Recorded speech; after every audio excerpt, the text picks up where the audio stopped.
ready to go? We All ready right. to go? 58, is it?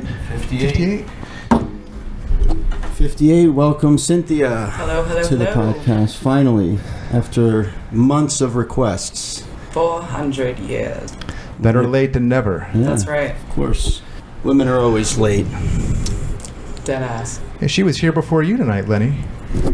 Yeah, I had a back workout to complete, but I'm glad I'm here. Waits before dates. Remember Jim said that? Right. Right. Right. So, what do they say? Business before pleasure? Yeah, let's get that out of the way. Before we formally address the elephant in the room. chit-chat with Cynthia about a few things. You know shit's serious when I bring my glasses to the podcast. That means I have something I need to read. So He brought notes. this is in reference to all the shit that went down earlier this week.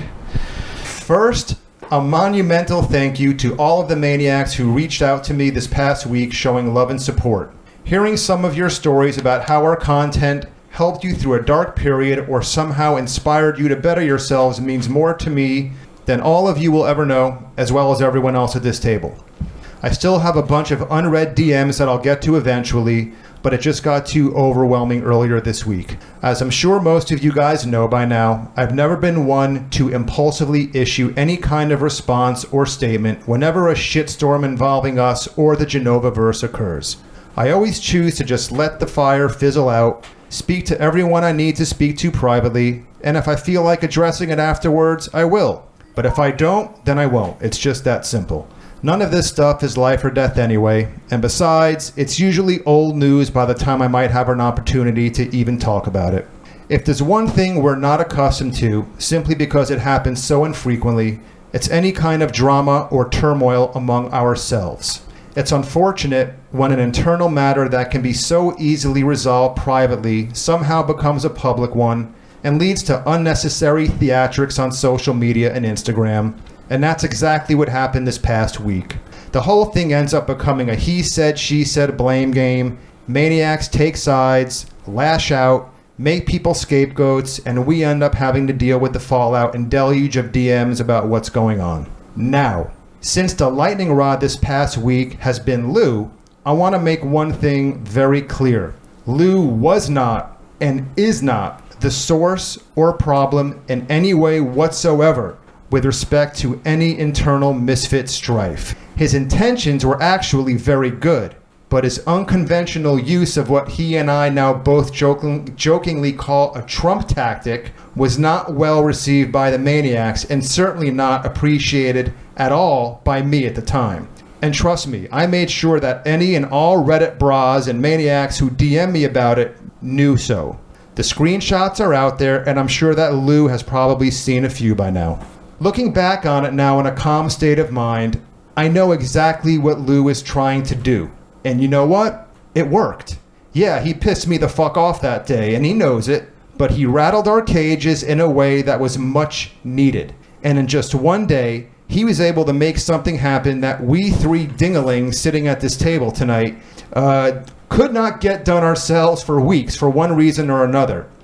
Lou got me, Brad, and Lenny to meet up that night, Tuesday night, and we finally sat our asses down face to face for 90 minutes like adults, and we resolved some internal matters that needed to be sorted out.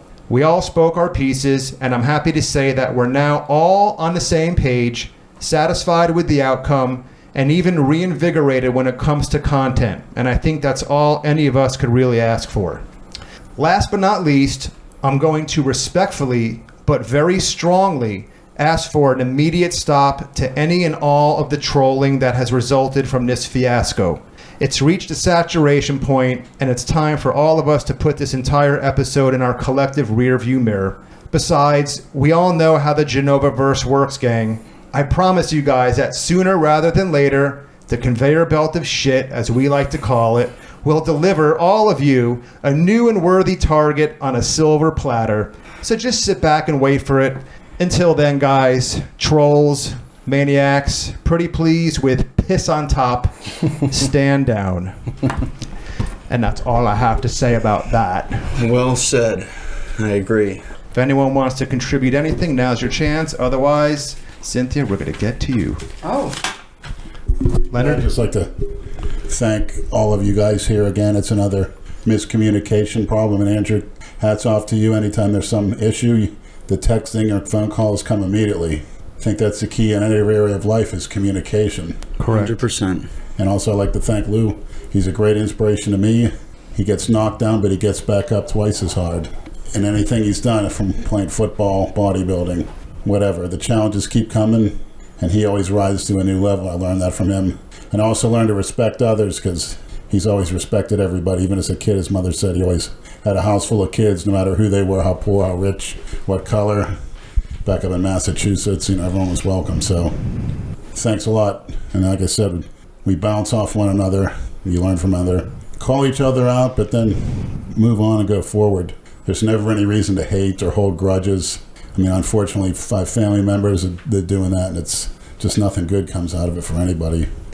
And thanks again, Maniacs, for the whatever positive and negative, any kind of input always works out for the better. And you got to hear both sides. That's what life's all about. Yeah, Jay said to me that the other day. People that hold grudges have low IQs. Who? Never heard of her. Jay who? Never heard of her. There you go. You fucking hypocrite. Well said, Andrew. I couldn't agree more. Thanks. I think now we're all on the same page. Everything's good.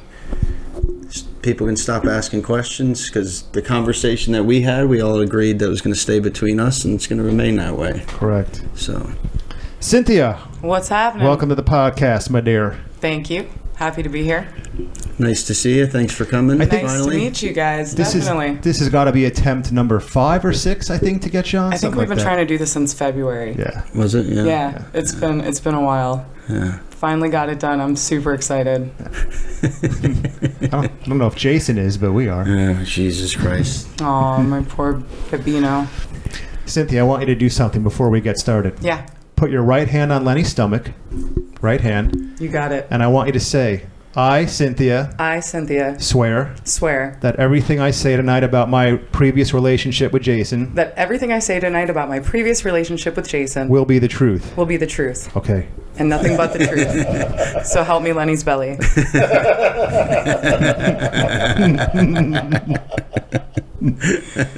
That's great. Yeah. So what made you want to come on finally? The maniacs and the piss troopers. You give There you people go. what they Have want. they been bugging you about it as much as they've been bugging me? I would, yeah, absolutely. Yeah. How many That's- how many DMs do you get a day? You say? Not too many. 20 to 30 maybe. That's not too many. That sounds like a lot to me. Is it? Yeah. I don't know. In the beginning, it was a lot more. So this seems like way more chill. The Maybe you're maniacs. just responding to my story or The something. maniacs have spoken, Leonard. You get shit done, man. You got to give it to them. I have a feeling I know at what exact point they started to blow up your inbox when they discovered blank. Blank. Which blank? Your former career. Yeah. Oh, yeah. I hung up my butt plug in 2009. 10 years ago? Holy Yeah. shit. You want to unhang it up for Lenny?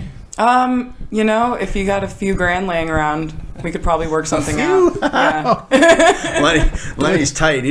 Tell her about the Club Pink a couple weeks ago. Lenny rimmed this stripper. Yes. And in that club, a lot of them had butt plugs. That was fucking hysterical. Oh, cool. Leonard, the floor is yours.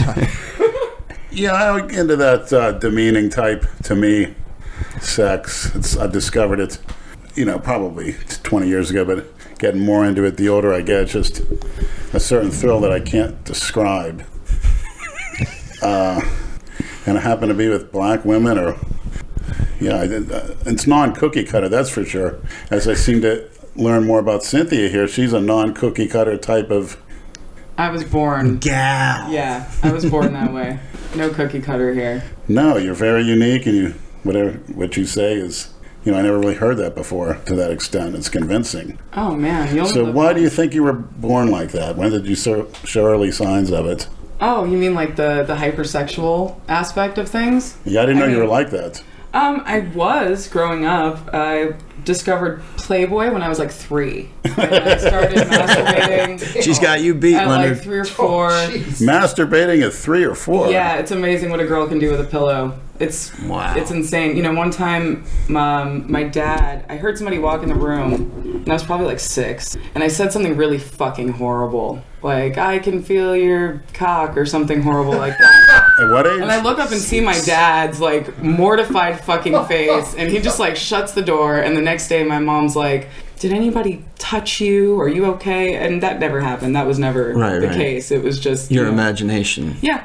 Yeah. I don't think I used the word cock, but I said something stupid once. Yeah. I think I heard, whatever I said, I want to say I heard in, like, Romeo and Michelle's high school reunion or something.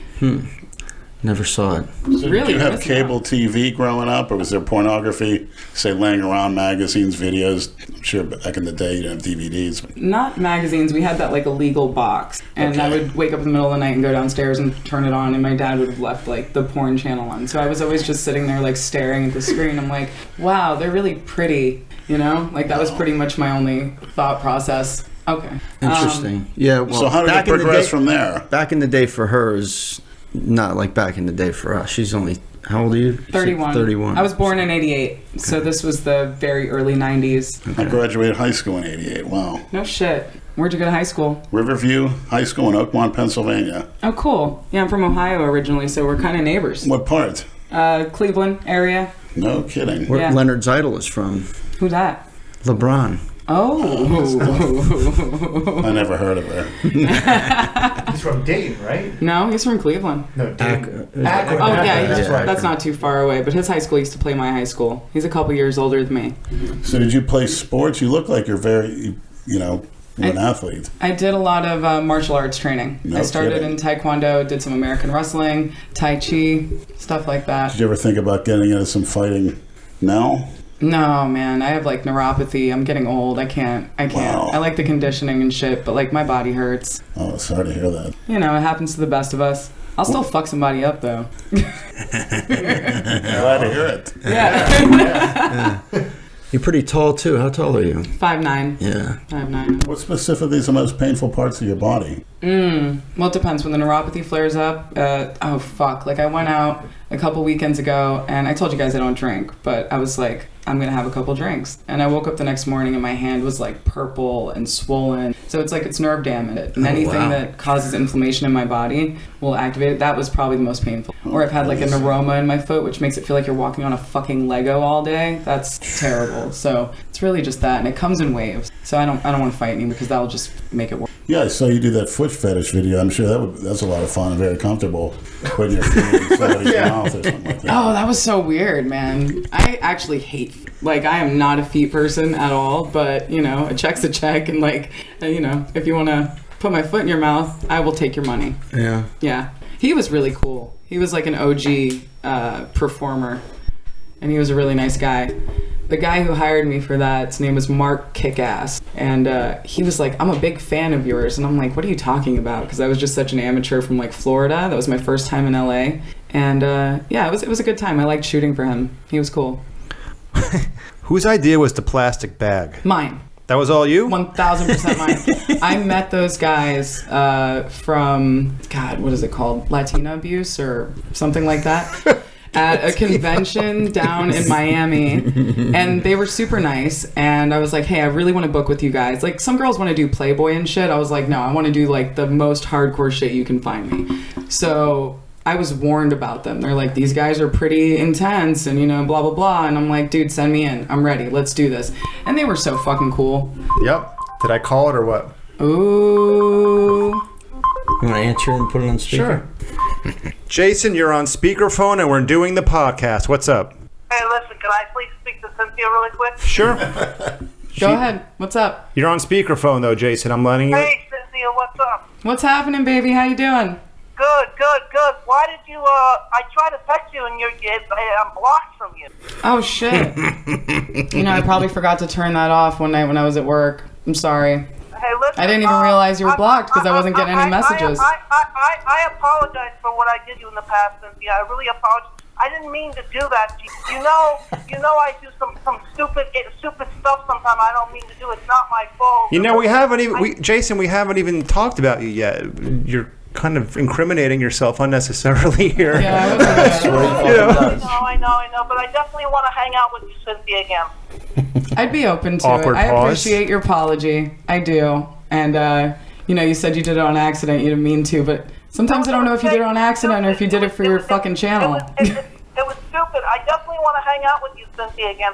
If I try to, text you, we can hang out, I mean, you're the only, girl I've always cared about is like close friend, I mean, I want to try to, resolve it and hang out with you, I agree. We'll definitely touch base soon. We gotta fix it. We gotta fix the stuff that happened in the past. Yeah, that takes time, Time heals all wounds. Yeah, I still miss you, though. I miss you too, Jason. You're a good egg. I know I'm a good guy. He's a fucking rotten egg. Fucking, he smells like one too. Scrambled egg. You want to hang out this weekend, maybe? Oh my God, he's such a pushy fuck. Yeah, I don't think I'm free this weekend, but I'll talk to you soon. All right. I'm working this weekend. Someone's mic is... All right. Bye-bye. Bye, hun. Bye. It's always this weekend. Oh, yeah. It's always this weekend. He wants what are you doing wants tomorrow? when he wants it. What are you doing in 3 minutes? Yeah, because he has no fucking job. He's got no responsibility. He can do whatever he wants. You have to admit, though, the OCD keeps him posting. The OCD keeps... that is a job. It's just like when you see, like, a hobo on the street and they're like, don't give him money. I'm like, if that's not a fucking job, I don't know what is. Like, standing out in the fucking heat begging people for money, that's a fucking job to me. I couldn't do that. I respect him for that. I could not ask people I have a lot of for respect. I have a lot of respect for If that. you can stand out there all fucking day, you can get a job. Man. Well, that is a job. I mean, when people go by, a parent would say, look, if you don't do this, you may end up here. It's a public service. Yeah, I like the ones that their signs are creative and shit. Yeah. Like, why lie? I need a beer. Okay. Yeah. Those guys are good. great. Yeah. I have no problem. Be giving creative money to with it at people. least, I can appreciate that. So you guys did your research on her videos. I did not. No? What other? I just saw one that somebody had sent me. Well, Okay. the most notorious one. The most notorious one is the one with the paper bag. Plastic bag. Plastic bag. Okay, yeah, so I'll tell you a little bit more about that story. So I went and they were telling me, girls have walked off set from these guys. They're really hardcore. I'm like, I don't care. Let's do it. I've met them before. They're really nice. We went out there. We shot the scene. I was being a little brat and kind of like spitting back and slapping them back and just kind of being a general asshole. They were a lot of fun. And then I saw the plastic bag. I think I had brought some things in a plastic bag and I was like, oh, we got to use that. So we did that. And then at the end of the scene, like my fucking throat was swollen shut almost and bleeding. Like it was so bad. But they were so cool because this is back when I was smoking weed. So they like filled a bong with ice and bud and like made me tea and brought me like ice water.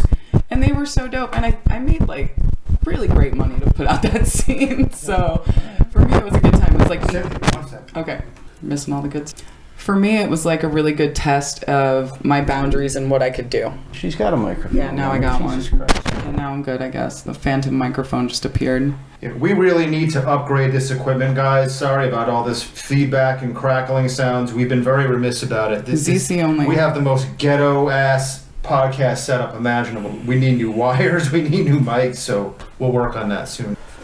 All right, so you got. So what else? You got treated to tea and whatever else after. An ice bong. Yeah, very it's pretty nice. dope. They were really, really sweet guys. All right, good. I was going through your material. I noticed there wasn't. It might have been, but I didn't see any girl. There was a couple. Okay. I did do a few. Do you enjoy that? Is that something you would normally do off camera? Girls are fun. I'm not gay. I'm not into women like that. I can't date a woman. Women don't give me butterflies in my stomach, like they don't do that for me, but they're cute. It's like a nice appetizer or dessert or something, but at the end of the day, they don't have dicks. Some of them do. Some of them do. Actually, I had a scene set up where I was supposed to work with a trans woman. I guess, a trans woman. And this was like 2008. So that would have been like really progressive. Nobody was really talking about that then. Oh, no, and I was yeah. like, yeah, I'll do it. But it ended up not happening, unfortunately. I So wonder why they're all talking about it now. more visibility, social media. Because of you, Leonard. Oh, Andrew's losing his mind. I'm getting really pissed off right now. Oh, We no. just got to unplug that one mic, I think. Yeah, just You sure that's the one? look at this fucking setup. There's so many fucking This wires. should have been addressed weeks ago, and it wasn't, and I'll take the blame for that. Every fucking week. Yeah, we usually have that other mic set up on a fucking pot and a box. Aww. Okay. Yeah, the way I got into it, honestly, I was looking at this website and I applied for like a phone sex operator or something along those lines. Like I was just like putting my foot out there. I just got out of a bad breakup and I did that and I posted a picture with it and this woman contacted me. And she's like, would you be interested in doing anything on video? And I was like, no, I don't think so. You know, I'm not really down for that. But you got to remember also, in like the 90s, do you know the real names of any of the porn actresses you watched in the 90s? So I came from that generation where I didn't think, I'm like, there's thousands of videos, there's thousands of actresses, no one's ever gonna fucking see any of this. But before I could turn around, it's 2009 and Facebook's a thing. That's and, not how the Genova verse works. Oh fuck! Now this is almost what? This is 10 years later. But you had Yeah, I didn't what see were this your coming. porn names? I know the one Alicia T's, right? yeah, Is that that the was main one one? of them. Okay, you have more though. He's Ryan Sky, and I think that was it. Okay. That was it. And I started in Florida, which is like adult acting 101, and then they sent me to New York and California. And you had a relationship during all that? I did towards the end. I got out of the movies to pursue a long-term relationship. I was with a great guy for like 7 years after that. He was super cool. Really good dude.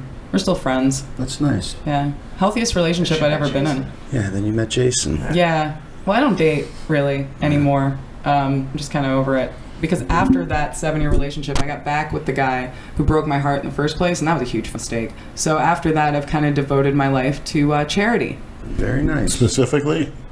People who need help. In what kind of ways? Like, Kind of like caretaker, I guess. I do favors for people. I help people do things. Do you know how to mop? I do know how to mop. I'm a fucking mean mopper, dude. What's your ailment?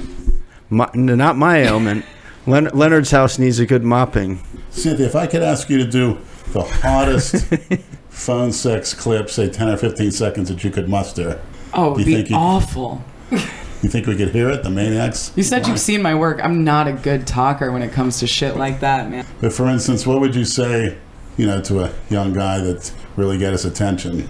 Ooh. For example, Give me an Why example. don't you start, Yeah, Leonard? get me started, Ring, call me. She says, hello, big boy. Now you go. yes, I saw the advertisement for phone lust, and I'd really like you to say something to really turn me on and get me in the mood. Well, are you a good boy or a bad boy? Now I'm a bad boy. Oh, how bad are you? I'm bad enough to want to be in a snuff film with you. Really? What would your mother say about that? I'd want her to watch before I'm snuffed out I'd want your mother to watch too. and know that you're the girl that did it. Can I be your mommy? Yeah. I Come don't here. want to tell anybody. We have to keep it a secret, our dirty little secret. What Mommy's been making me do since I was a little baby. Oh yeah, I want you to get on your knees and rub my feet. Nice. I want to make Mommy feel good. 15 seconds Put turns your into head on 15 my minutes. lap. Oh, I'd love to. Thank you, Mommy. And let me massage your You want us to leave you two alone? luscious hair. Sing me a lullaby. Brad and I can go get dinner or something. Bring me back some fucking Chinese food or maybe tacos. And then you can chew it in Baby Bird Sonny. Oh, I would love to. I'd love to. Do you have any siblings? Yes, the one that we had in our incestuous relationship. I was gonna say, can we share them? Can we share them?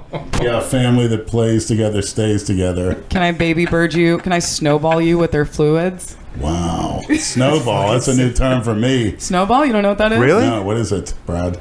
Yeah, Brad fucking knows. He's taught me all the other ones. Cleveland Steamer, the It's where you nut in her mouth and then she spits it back in your mouth. Or somebody else nuts in your mouth and you spit it into somebody else's mouth. Done that before. I don't know the term.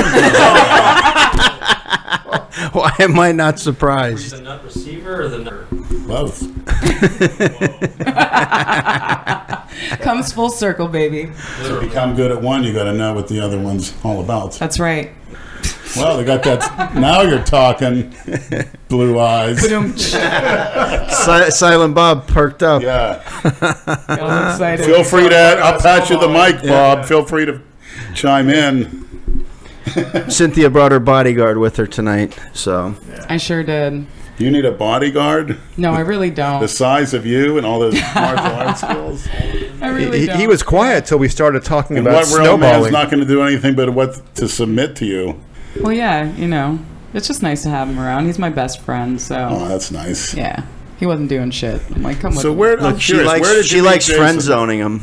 He's totally okay with that. That was one of our first conversations. That was one of me and Jason's first conversations. Oh, I'm sure it was. How did you meet Jason? How did all this start? All right. So, oh, fuck. This is such a great story. So, you guys know I hang out at the Kava bar.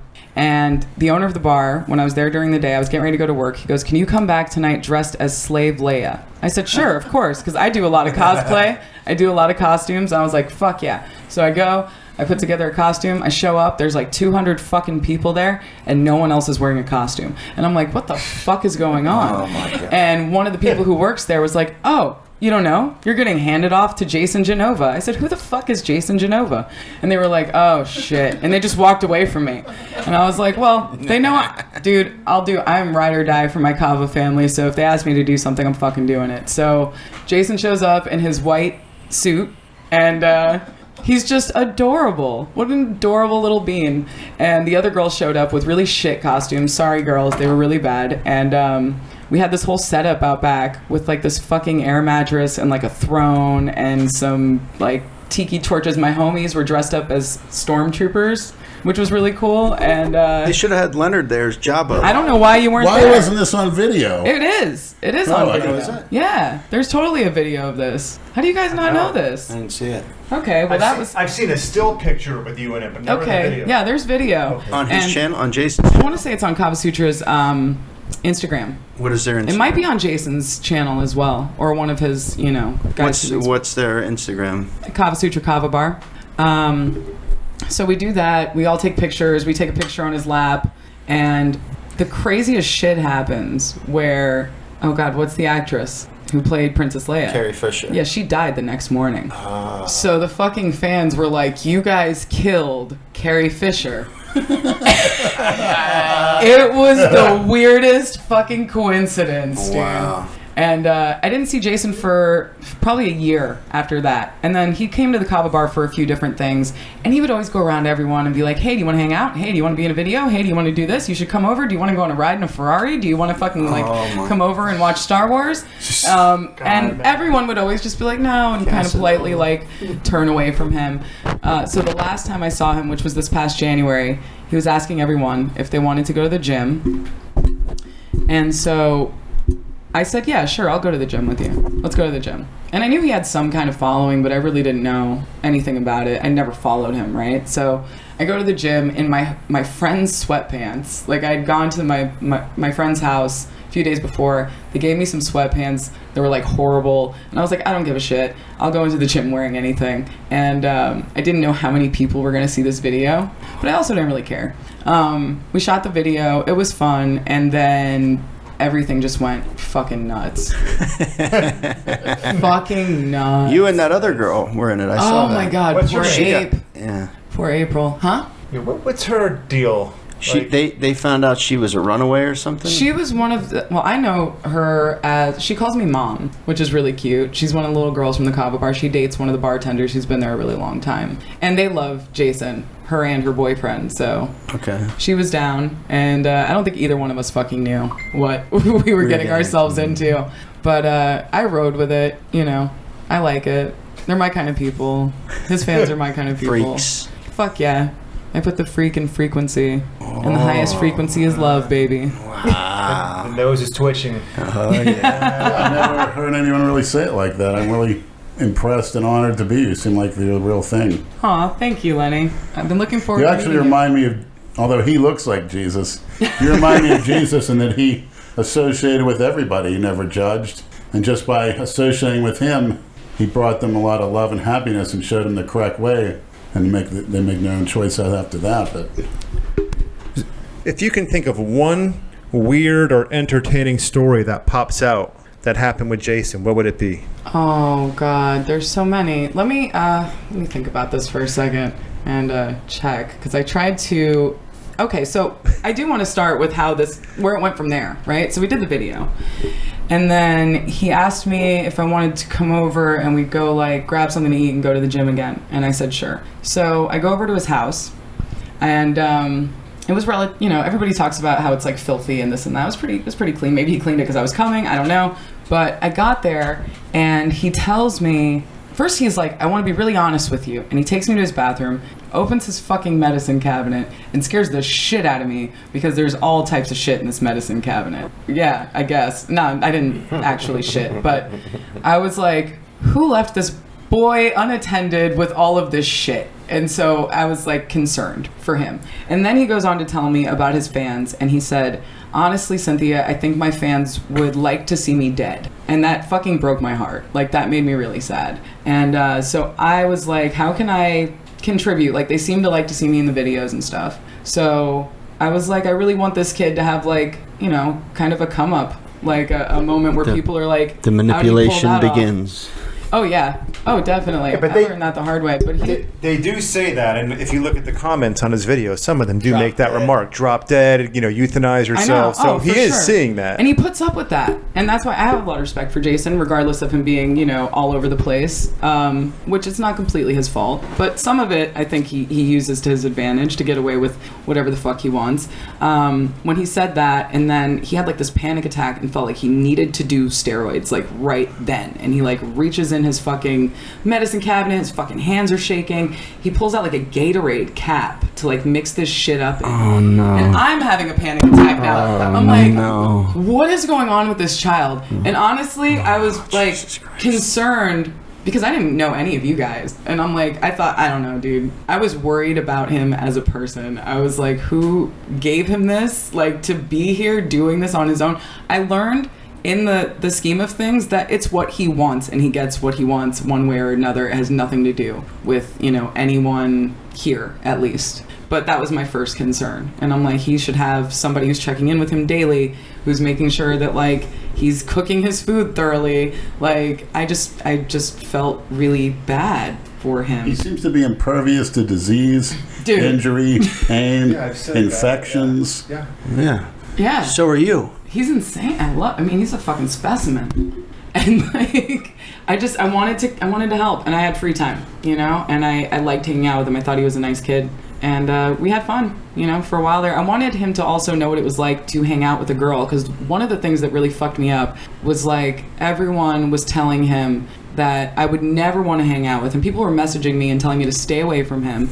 And I'm like, this kid is never going to have a healthy or normal relationship or any idea of it with a woman ever. So I was like, I can at least give him some experience in that realm. Let's go to the movies. Let's go do date-like things. I told him to tell his fans whatever he wanted. Whatever worked, Yes, we went on dates. So in my mind, that is dating. But we weren't like romantic. And the reason for that is when we started talking about this in the beginning, he said that, oh, no, sex is gross. I don't ever want to have sex, not until I'm married. That's disgusting, this and that and the other. And I was like, dope, because I'm fucking celibate anyways at this point in my life. So I was like, okay, cool, we're on the same page. We can go on these play dates and hang out and be friends. And Play dates. I'm like, he looks, for him, that's what it is.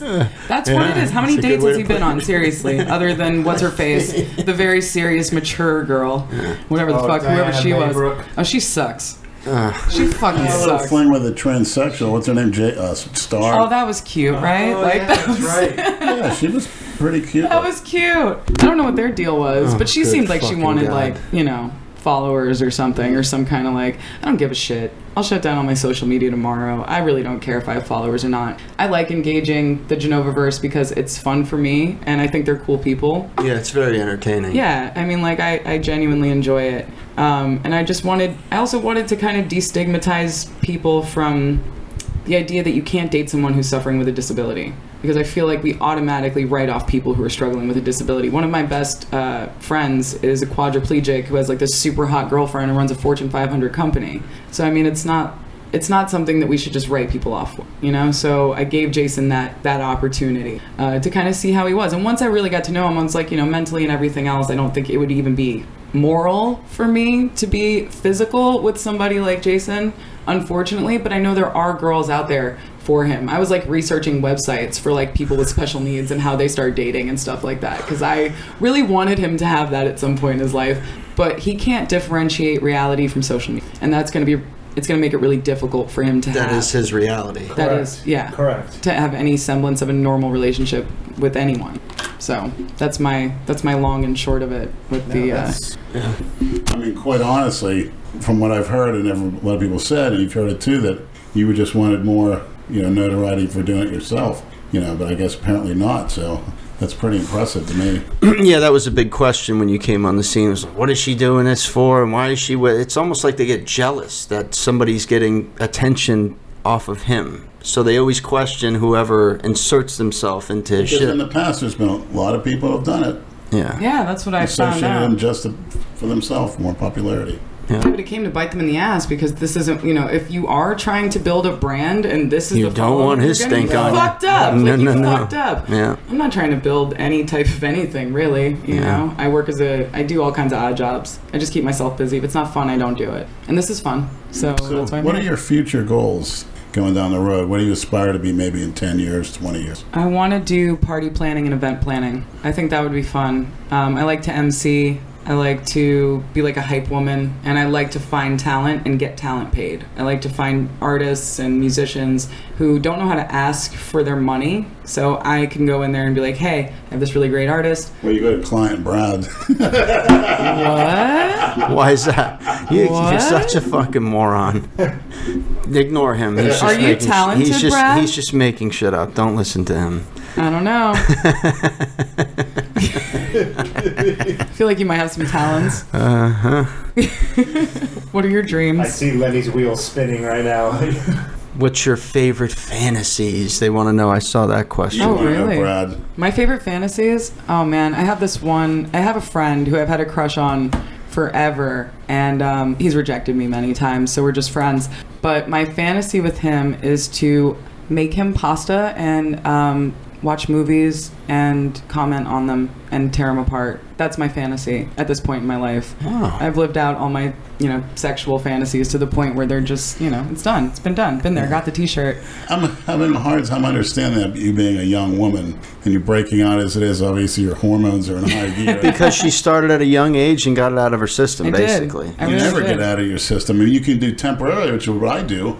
I mean, I'll be honest. You know, I live alone and I try to keep myself on training and work. But when I go out and I do something, I want it to be so severe and perverted that, hey, I got to back off for a few Well, it months. sounds like you started later. Like you said, you discovered this not too long As a ago. child, I didn't even have I wasn't allowed to have a Sports Illustrated. My Swimsuit father used to edition? get it, the swimsuit issue. That explains He a used lot. to throw that in the garbage before it was ever in the house. I had 3 or 4 channels, no cable, and anything sexual came on and we were watching with him, he would turn the channel. Yeah, I had no real sense. I had no idea what sex was until I was 16. Ooh. Yeah. Well, that makes sense, you know? And I did kind of get it out of my system. Casual sex holds no real interest for me. If I'm not emotionally invested or intellectually invested, then the sex is like, it's work. It's like work. You're getting it's like paid. I'm doing You're you a getting fucking, paid. It's Yeah, like I'm yeah. doing you a fucking favor. And I've never been an escort, so like getting paid for sex has never really been my thing, other than doing the porn work. But you're working with another professional. Right. So it's different, which I don't think people understand. It's like seeing WWE from behind the scenes. It fucking ruins the whole thing. You know, like I worked with James Dean, who is a fucking legend and a badass, and like his girlfriend's there, like standing off set, and like there's bloopers and there's stupid moments, and like it's hot and there's lights and there's 6 other people in the room and a boom guy, and like Yeah. it's not what people think it is, you know. And it kind of fucked up sex, I think, for an entire generation, like intimacy wise, because I've hooked up with a couple guys who will be like, I'm gonna put you on your fucking neck and all this crazy shit, and I'm like, this doesn't fucking feel good. It looks cool. We're modeling sex for people so that they can jerk off and it looks cool to them, but it's not like, I mean, it's not realistic. What do you attribute to the rise in lesbianism, say what they call studs and bull dykes? I've seen that run rampant the last 10 years. Do you think that's pornography, as I suspect it is? I mean, that might be a factor, but if you look throughout the like LGBTQA LMNOP history, there have been lesbians and butch lesbians as far back as time goes. I think it's just the visibility. We're getting so much more. Everybody has a fucking platform now. So you see things that you didn't really know before. I mean, everybody had a fucking butch lesbian aunt that never came out as a fucking lesbian. True. You know what I mean? Everybody had one. So. 2 or 3. Yeah, right? I mean, we all had that lady. You guys remember the Rugrats? I don't know what your age bracket is. Do you guys ever watch that? Fuck. I know, it's like a Nickelodeon show. With all the babies and shit? Well, there was like a couple on there, the parents of the twins, where it was like a butch lesbian chick and like a super gay dad. And you could see they were in like a fake relationship. And that was a while ago. You know? People are just not afraid to be out now. But do you think, and I sort of think it is, the harmful effects of looking at a hardcore image in a millisecond on a phone for a young child, what they're going to be like 40, 50 years down the road, because a lot of men, I know they progress. I have too, but I'm not so much. I haven't started early, so they're always looking for something different. And now I have a lot of people like to look at those gore channels and masturbate to that. I know that for a fact. They enjoy seeing people getting tortured, and they get off on that. I think that's going to cause an alarming rise in that type of I watched that behavior. On Netflix, the Ted Bundy tapes, and he attributed some of his being a psycho to porn. He blamed porn Bullshit. a little bit. Yeah, You're just a fucking psycho. Yeah, exactly. And porn's not going to make you want to think it adds a little fuel to the fire. You know what I've always thought about those is if you're watching something that is super taboo, are you imagining yourself to be the person committing the act of violence or receiving the act of violence? Because a lot of people, I think, watch as the victim. Like, they think it's hot to relinquish that kind of control. It's probably more likely to happen amongst people who watch it who want to be the violent aggressor, you know? That would become violent aggressors. Right. But I think it's something you already have to have in yourself. Yeah. And it's usually an inferiority complex. A major inferiority complex, so you feel like you need to act that out to exert your masculinity or dominance, whatever. Right? Interesting. Everybody's a porn addict. I've always said there's only 2 types of people: porn addicts and cookie cutters. Hey. And you don't regret doing any of that, obviously. No, absolutely not. Would you ever do it again? I mean, I wouldn't be opposed to it. I think it's one of the most punk rock things a girl can do. Because we live in a society where women are told not to embrace their sexuality, to be ashamed of it, to feel gross about it. And I think other than getting an abortion, it's like pretty fucking punk rock to do porn for women. I think all of them should do it at some point. Just do a little. Just do a little porn. Yeah. I did a little porn. Yeah, I heard. I fucking heard. I haven't seen Lost my job because of it. Fuck. See, that's shitty. Yeah. That's a shitty double standard because the guys who fired you are fucking jerking off to porn. Exactly. We live in a weird fucking puritanical society that is fucking suffering It's fucking ridiculous. for that shit. And that's something I'm passionate about ending. You're going through some questions over there. A lot of these have already been brought up by Cynthia voluntarily. So how many times a day did Jason text you when you guys were actually speaking? At first, it wasn't that bad. I want to say, only after my birthday. So we started hanging out in January, and then after my birthday, when I pulled him aside and I was like, hey dude, that wasn't cool to come and kind of railroad my birthday party with a camera. I get it, you film everything, but I would have liked a heads up because you kind of That's the right thing to do, for sure. Yeah, I mean, you know I'm more than willing to work with you on your projects, and I never asked for anything from them. That was the video where he walked in with the lightsaber and he was blasting his own rap song, right? Yeah, that was my fucking birthday party. So it was like, it wasn't even so much that bothered me. It was going back and watching the video where him and, is that Bobzilla? I'm assuming Salmon Pants. Yeah, all right, cool.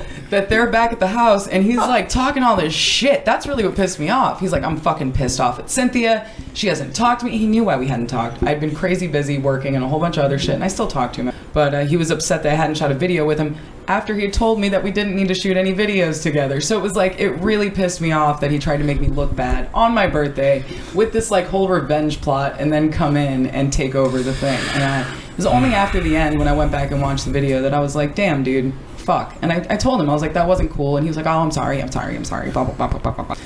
I'm sorry, I go on to the next thing. And then he does it again, Change and then the he does subject. it again. Yeah. And then it was just like back to when he said that he wasn't interested in having sex before marriage or any of those things. Like, that was never even a thing. And then people were like, he's bitching and complaining that you're not fucking him. And I'm like, dude, When we talked about it, that was never even on the... I know. I think you were one of the first people to mention it to me. He complained to all of us. Dude, fuck him for that. Honestly, I'm still pissed off at him about that because the conversations we had were not like that. So he's turning around. Fuck me, bro. I'm fucking not. Fuck you. Like, that's what I said to him. I'm like, why the fuck would she? Dude. He didn't want to, like, the whole thing. I wouldn't have hung out with him if I thought that was going to be an issue. That's why he lashed out at you in that one video where he was, accusing you of having fucking AIDS. I mean, all these people put shit in his head all the time. She's not going to fuck you. She doesn't really like you. If she's not fucking you, then she's not really your friend. She doesn't really care about you. And he picks up on all that shit and he believes it. And that's the unfortunate part. That's the part where he can't separate reality from social media. Well, they were right. I mean... In what way? That you wouldn't fuck him. Well, that was part of the whole thing. That you had no interest in being his girlfriend. He was delusional thinking that you were his girlfriend. Not delusional. In our conversations, he was allowed to tell his fans whatever he wanted. I said that we were dating and we had gone on dates. I was like, but I'm not your girlfriend. I was like, we're not there. You know, that's something and this goes for anybody I date. If you and I started dating today, we're dating casually. You can date whoever the fuck else you want. And in about a year and a half, that's when I'm like, okay, I choose you. I like you. I'm not dating you and wasting your time and selling your dreams, selling you dreams. So it takes me a year and a half to become official with somebody. And that's what I told Jason. And he knew that. So I was never his quote unquote girlfriend. But I told him if it gets him views and it does well for his channel, tell him whatever the hell you want. But we are dating casually. That's why he kept bringing But don't that say up. that. Don't say what? You said he could say whatever he wants, but don't tell people that you're. Oh no, I said he could tell his girlfriend. Fans. Okay. There was a delineation between, but that's what I mean by he can't separate reality from social media. I gotcha. Because he understood that we were dating casually. Because you'll see in a bunch of his videos, he brought that up. I'm like, we are dating casually. That means we're going on dates, but we're not officially together. And he would go, yeah. And somewhere down the line, maybe if things work out, and if they don't, I would still be your friend, and it wouldn't matter. And I'm like, okay, cool, that's fine. Whatever. As I got to know him and I realized that we're not on the same level as far as that's concerned, that just wasn't an option. But I still wanted him to get views. I still wanted him to do well. So I said, run with it, go with it. Gotcha. So he was getting feedback from people, obviously, telling him to make a move on me. So like one of the last nights that I was over there was the most awkward, fucking horrible situation that I ever experienced, like between me and a friend or like a guy friend, whatever. We're sitting there on the couch. Oh Jesus! And he's getting really like jumpy and nervous, and he like puts his arm around me and starts tapping me on the shoulder, like the other shoulder, and he's like talking right in the side of my face. And so I'm kind of staring forward nervously, and I'm like, Jason, what are you doing? Like, what's going on right now? And he like takes his arm off me and starts doing this really awkward Steve Urkel impression. Oh my God. And like turning bright red and just sweating like crazy. And I'm like, what the fuck is going on? He had never acted like that with me before. And I was like, look, Jason, I gotta go. He walked me out to my car. He goes, oh my God, dude. And I'm like, what are you doing? What's going on? Cynthia, I don't mean to interrupt you. No, I apologize, but somebody, I won't say his name, who we all know at this table, just sent me a text message. Look who it is. I want to suck a fart out of Cynthia's asshole. Only if you'll drag your balls over a mile of broken glass. Someone the Genova-verse knows very well just sent me this text message, but I will not say who. Is it Dale Chance? Never heard of her.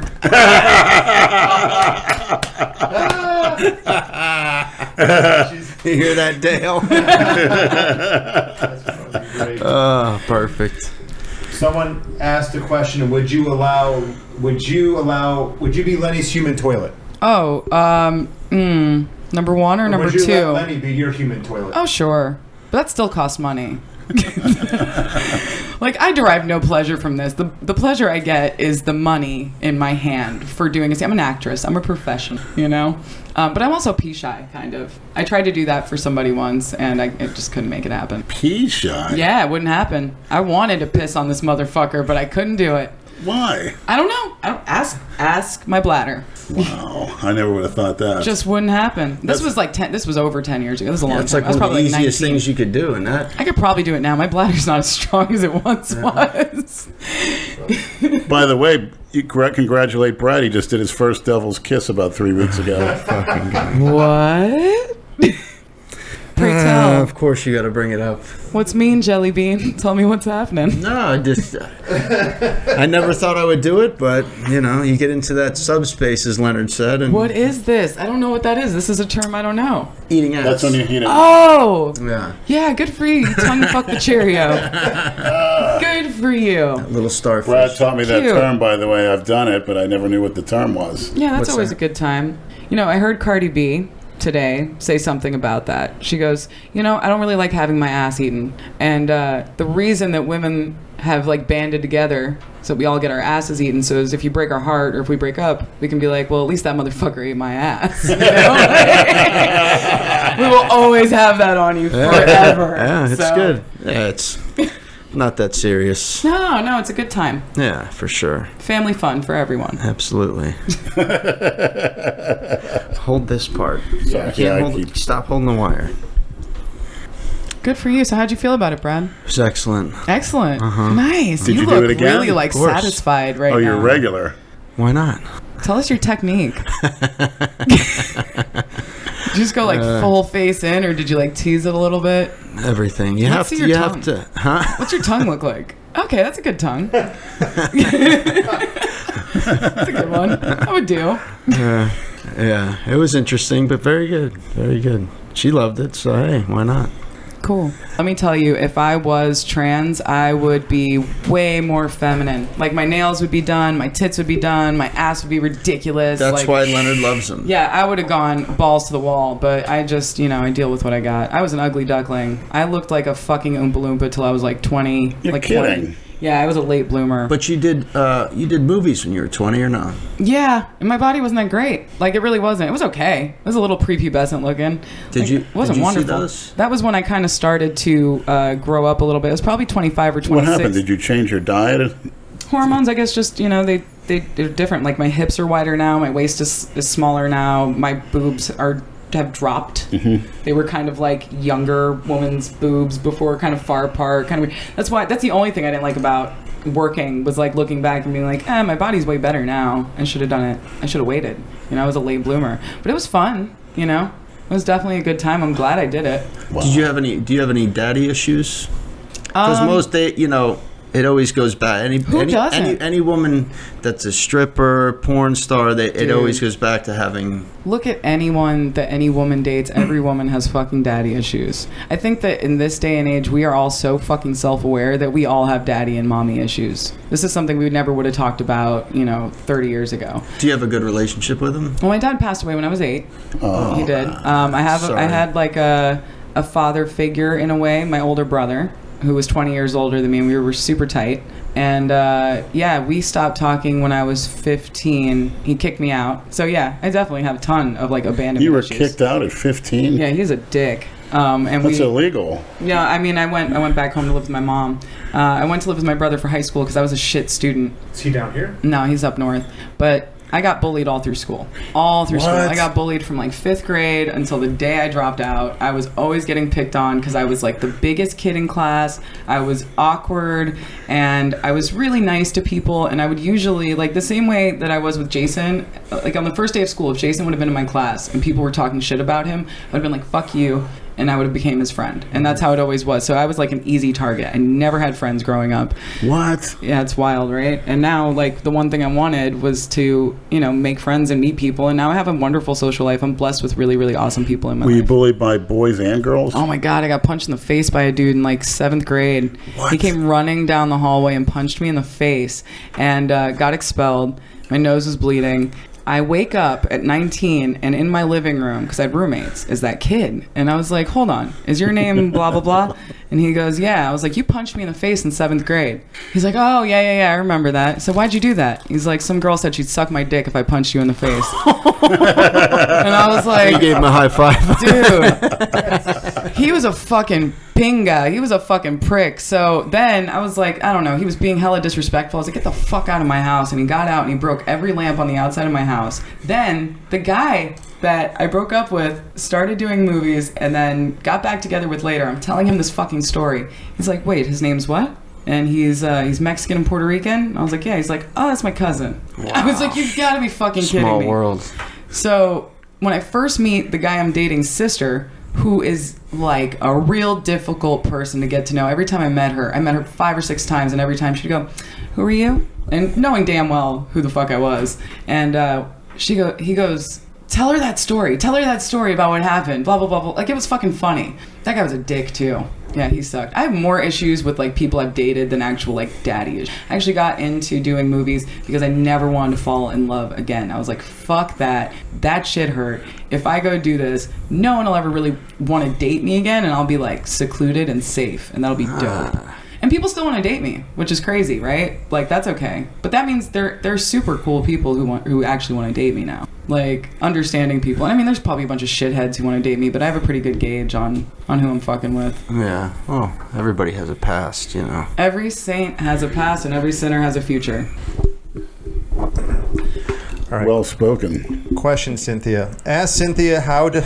Jesus Christ. You're blushing. How does Jason's body and breath odor compare with the smells you encountered in your porn career? They're not comparable at all. Which is worse? She's got to think about it. Oh, I'm not thinking about it. I just don't want to be mean. I don't want to say, okay, whatever Jason's putting in his body, he's sometimes, not always, has kind of a sour smell. And I want to say it's the steroids. I want to say it's the fucking steroids, and like, I don't know what else. But it's not always. And it's only sometimes, you know? I think it's what he's not putting on his body. His like breath soap. doesn't smell. Exactly. Deodorant. Right. His breath doesn't stink. I've never smelled him. I've never smelled bad breath. And you never got to meet Jane, did you? No, I never met Jane. Unfortunately. Yeah, he kept you away from her. I guess. No, he really wanted me. That was, yeah, he really wanted me to meet her. That never happened. Bullshit.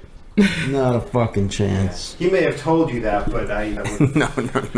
Yeah, Jane's very likable. I mean, she gets along with everybody.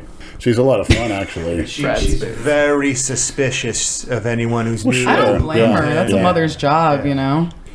Yeah, Especially it's her Jason. job to leave him alone, to live alone, right? That's pretty wild. That was really my main concern when I first met Jason. I was like, this kid, I mean, like, I don't know. It just seemed terribly unsafe in the situation, and I wanted to provide a presence if I could. I cleaned his kitchen a few times. I It's tried like to cook giving for a him. 12-year-old their own fucking condo. Very much so. Very much so. I'm getting different feedback.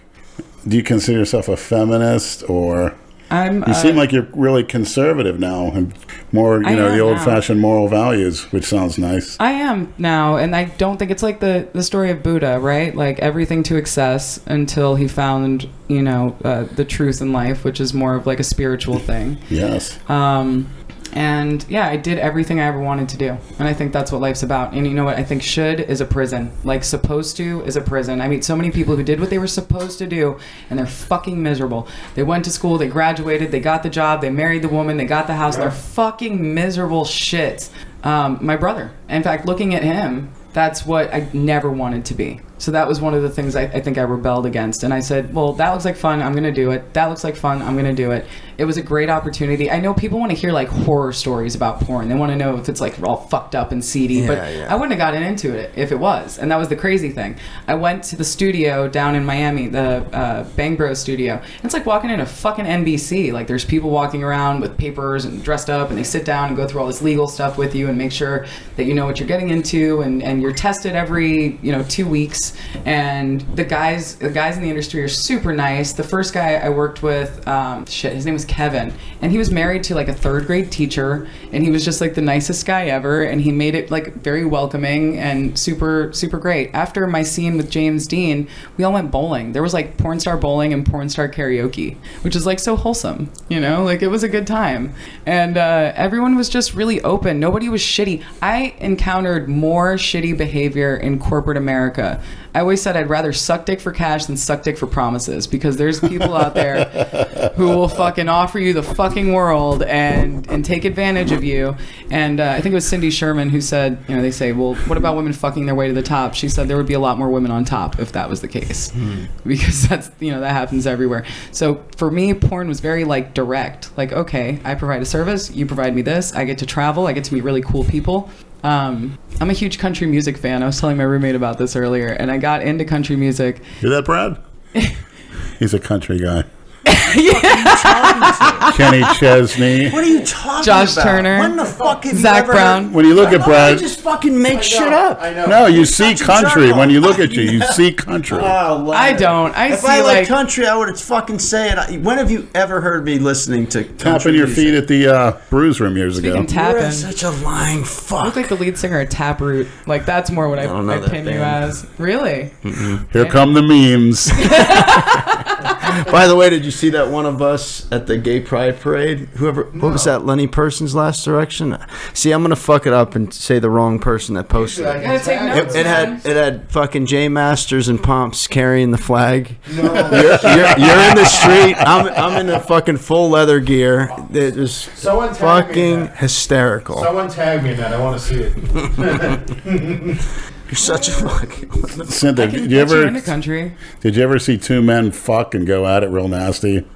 Did I ever see In two person, men yeah. in person? No. No. Went on a set or anything like that. No, I mean, what would I be doing there? That's like, a gay porn shoot. They don't, they're not like, hey, come check this out. It's not like we get to go on like a tour and like watch from the sidelines. closed you set know? or whatever. Yeah, I mean, I never really saw that, but I did at one point because I think, to me, like the definition of equality, right? When we talk about men are shitty to each other, right? In general, like you guys love to give each other shit and pick on each other and give each other a hard time. So when women are like, well, I want to be treated like this and that and the other, I'm like, men don't even fucking treat each other like that. So what makes you think they're already giving you a lot extra, in my opinion? I have guy friends that I go back and forth with and talk shit with, and it's always a great time because I understand what it's about. Women like to talk shit behind closed doors. You know what I mean? Yep.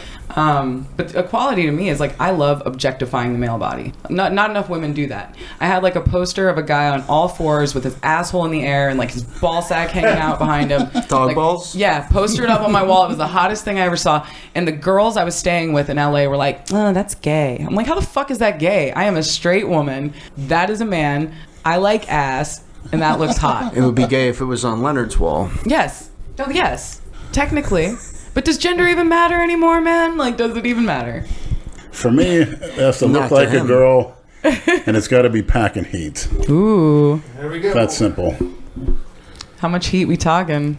The blacker, the bigger, the better. Ooh. What is your nationality? I am blackish. Blackish? Yeah, I'm black and Irish. Brad's Irish. It's really dope being mixed because I can twerk and season my food, but I also play golf. I swim a lot. I was a lifeguard, and I was the head of Hacky Sack Club in high school. So that just shows you like the Wow. delineation between But you like, don't black and white drink. cultures. No, I can't drink. I'm pretty much allergic to the shit. Do you do any other type of recreational substances? I did it all. I did it all from like 13 to 21. I did everything except no crack, no heroin, no meth. Like those were my rules, and I think those Me are fucking too. solid I rules. say that too. Yeah, me. Yeah, don't do Yeah, that shit. right, Brad. Me, yeah, right. There's a few in there. I've never done crack, heroin, or meth. You just don't do those things. Cocaine. Cocaine, I've done a That's lot not of meth, cocaine. fuck. That is not meth or crack. I started doing cocaine at 13. I used to You're babysit. such a... I used to babysit for a stripper, a pregnant stripper who would pay me in cocaine at like 15 to watch her children. Like, how fucking weird and fucked up is that? That's awesome. It was great. She's like, here's $40 or $60 worth of cocaine. Watch my fucking brats. I'm gonna go dance. I'm gonna go dance at Trash Dance. You guys know that place, right?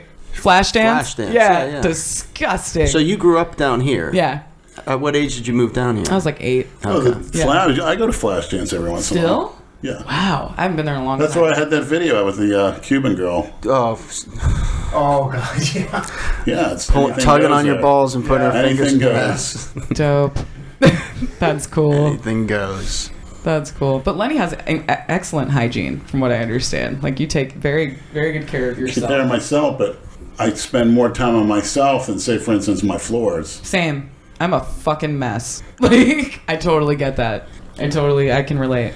Why? Yeah, it's a waste of time. If there is a clear line from my bed to the front door, I don't give a shit. Like, I don't care if there's shit Yeah. all over not like shit, like fecal matter, but my clothes are everywhere, and I'm a fucking mess. Just so long as the dishes are clean, Yeah. the food's clean, Clothes are clean, your body's clean. That's it. Damn right. Your dishes are never clean. They're clean. Bullshit, Leonard. That fucking pan in your freezer hasn't been washed in how many fucking years? Doesn't need to be. And every Cook time with I it, go let in, it cool every off. time I go Put it in in the there, freezer. your fucking sink is filled with dirty dishes. Wait. What kind of pan is it? It's a big silver fry pan that I fry my meat in. It's not a pan cast for my iron meat. pan, though? I think it is. Yeah. No, it's not. Okay, I was saying, No, well, you're it is turning not. it into one, maybe. Yeah. You know? Let him. He's not, he's a frontiersman. It's a caveman. Piss outside. Don't we all piss outside sometimes? He'll exclusively piss. That's the difference. He'll walk past the toilet Right. to go outside Right. to piss. Well, I heard that the bathroom maybe isn't where he, I heard about the bathroom. Yeah, it's can't pee. It's everything likes- moves all over. I don't want to get it on the floor. He likes to flash the neighbor. No, I don't. Oh, No, I don't. Okay. yeah, no. Well, she must like it because I haven't had the cops come by in 3 years. Damn right. She loves it. She flashed, She can't get flashing enough. me too when she had those blinds up. But she's not my type. She flashed you through her blinds. Is that what she just said? That's fucking amazing, right?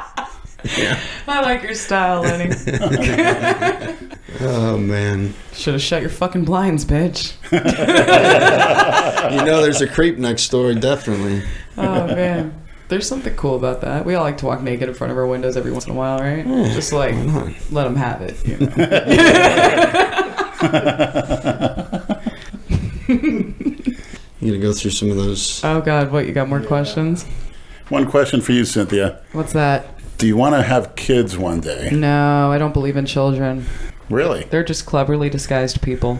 They really are. In what way? Because everyone wants a baby. They're like, oh, look Right. at that baby. It's so cute. And then it's like 14 and it has like a drug problem Yeah. or it wants to kill Well, itself. And there's like all this shit going on. That's a problem. That's the real deal. And it's like I take care of people.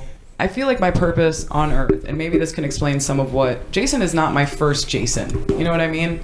I've had a lot of people in my life where I feel like I've made it. It's my purpose. It's my calling to be there for people that other people might deem too difficult. I don't find them too difficult. I really don't. I don't find Jason too difficult. It's just with what I'm going through in my life right now, it was too much. Not too difficult.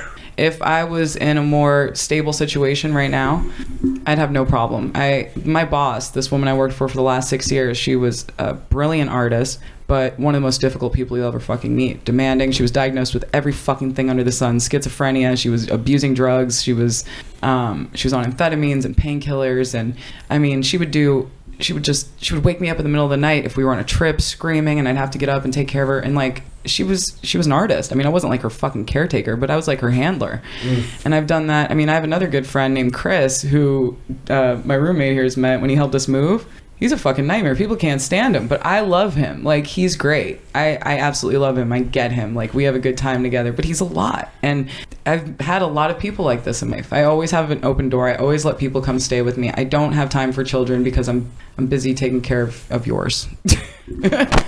You know. Do you have any religious beliefs or believe in the afterlife or anything like that? Yeah, I do. I believe that life is like a video game, right? So we have levels we have to complete. So I had a friend tell me they were suicidal. And I said, okay, so what happens if you die in the middle of a game? You have to start the level over. I think it's important to beat that level. I mean, if you want to start the fucking level over, go for it, but you're going to have to do this all over again. That's what I feel, because energy can't be created or destroyed, right? You vibrate at a certain fucking frequency. That's why you're human. If you die at this vibrational frequency, you're going to come back incarnate as the same shit, doing the same shit somewhere else in this on this planet. Until you reach, that's why it's funny they use the word enlightenment, right? Because if you can up your vibrational frequency to the point of like the speed of light, I feel like you'll be set free from this fucking human prison. Because it's not all sunshine and games. It kind of sucks, right? So we got to beat the level. Yes. But I kind of think we're conditioned to believe certain things are bad when actuality you should embrace them. I'm not talking about physical pain. I'm talking about changes in job, things that would cause a lot of anxiety. Oh, yeah, definitely. If we look at it in that regard, that's sometimes where I think we're, having a girl or transsexual humiliate and beat me, I'm actually enjoying it more than anyone can ever imagine. Sometimes I get into what I heard the term before, it's called subspace. It's like I feel like I'm in another world. Yeah, you're in the space between. And you can achieve that through transcendental meditation or drug use for some people, Brad or with sex. the DMT, or he wanted to try. Did you ever try that? No, I didn't. I tried it once. It didn't work. I didn't like blast off or whatever. But when I watched the spirit molecule, I realized that I had achieved everything these people were talking about through meditation. And I was like, well, that's just kind of like a bullet train to what you can accomplish with your own mind. Because what you're doing with drugs is just opening up parts of your brain that already exist. You can access that yourself. But it takes a lot of work. Yeah. You know? Meditation is not easy. I think drugs are a cheap shortcut, a quick fix. I could teach you guys some stuff if you ever really want to know. It saved my life. Yeah. It saved my fucking life. When I had super bad anxiety, I used to have terrible panic attacks and insomnia for like a Well, those year. are horrible. I've had them when I have trouble breathing. Shit's scary as hell. And meditation's really been the biggest thing for me. Medication can suck a dick. Meditation's where it's at, seriously. Seriously. And if you have trouble with it, because, you know, one of the things that I heard that was a game changer for me is, you know, we're not trying to go blank. You don't just want your mind to go blank. That's like a misconception. Really, what you want to do is imagine you're like sitting on a riverbank and all your thoughts are floating by and you don't attach to any of them. You just let them go. They're going to happen. And if you do that, eventually they just kind of disappear. And then you're in that like really cool space in between, you know? I never heard that before. Thanks. That's priceless advice for everyone. Of course. I'm glad to share it. You know, it's been huge for me. So... Yeah, that's if you can find a quiet spot. You can, but, you know, some of us can't. Oh. Yeah. It's breathing, too. Oh, deep breathing is fucking dope. Like, yeah, deep breathing. Take it for granted. Yeah. You know, Leonard. Yeah, when it gets humid and sometimes my stomach's so tight and have a hard time breathing, but yeah, just let it slide by. Mm-hmm. Doing deep breathing exercises is really, really good for your body, especially as you get older. And people think strength is really important. I know you guys all work out like crazy. I'm a massage therapist by trade, and a lot of my older clients who have like muscular dystrophy and shit used to be like pretty big bodybuilders. Being flexible is super important as you get older.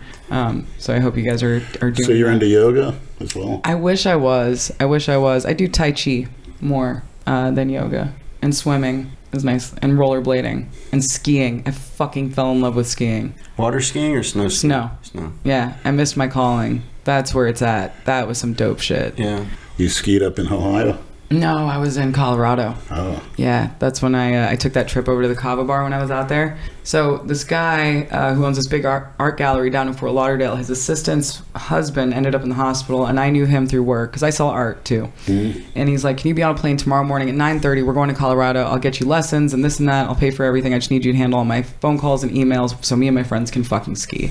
And I was like, sure. So, yeah, and he asked me if I wanted lessons. So my first day on the mountain, you know, I'm learning. I'm like fucking Bambi on ice. And then the second day, I'm going fat. Like, my instructor goes, you're going too fast for your skill level. And I'm just kind of like, fuck you. And I'm just kind of skiing around and having a good time, right? And then on my last day, I don't know if any of you guys have ever been skiing, but I hit like a black diamond run, went over all these ice moguls and shit. I've only been skiing like for 4 days. Never fell once, never got sore. It was like, this is what I should have been doing my whole fucking life. That was sick. I can't wait to get back out there and do that again. Yeah, I never snow skied. What? Water skied when I was a kid. Really? I grew up down here. True. Let's go fucking skiing. Let's go. Denver, right? I snow skied once. I loved it for a week. I went to Mount. I think it was Killington. Oh yeah, I've heard of Mount Yeah, Killington. I think it was up in Vermont. And oh yeah, that's a badass. Yeah, it was one. great. Yeah. We were there for a week, and just when I started getting halfway decent, the trip ended, and I never went skiing on the snow skiing again. That's the worst. So, I know how you feel. It's been like 3 years now, and I think about it all the fucking time. Right. Like you just start getting good, and trip ends. That's it. When are we going? Name it. Let's do it. Well, at the right time of year, but... No. We got nothing but time.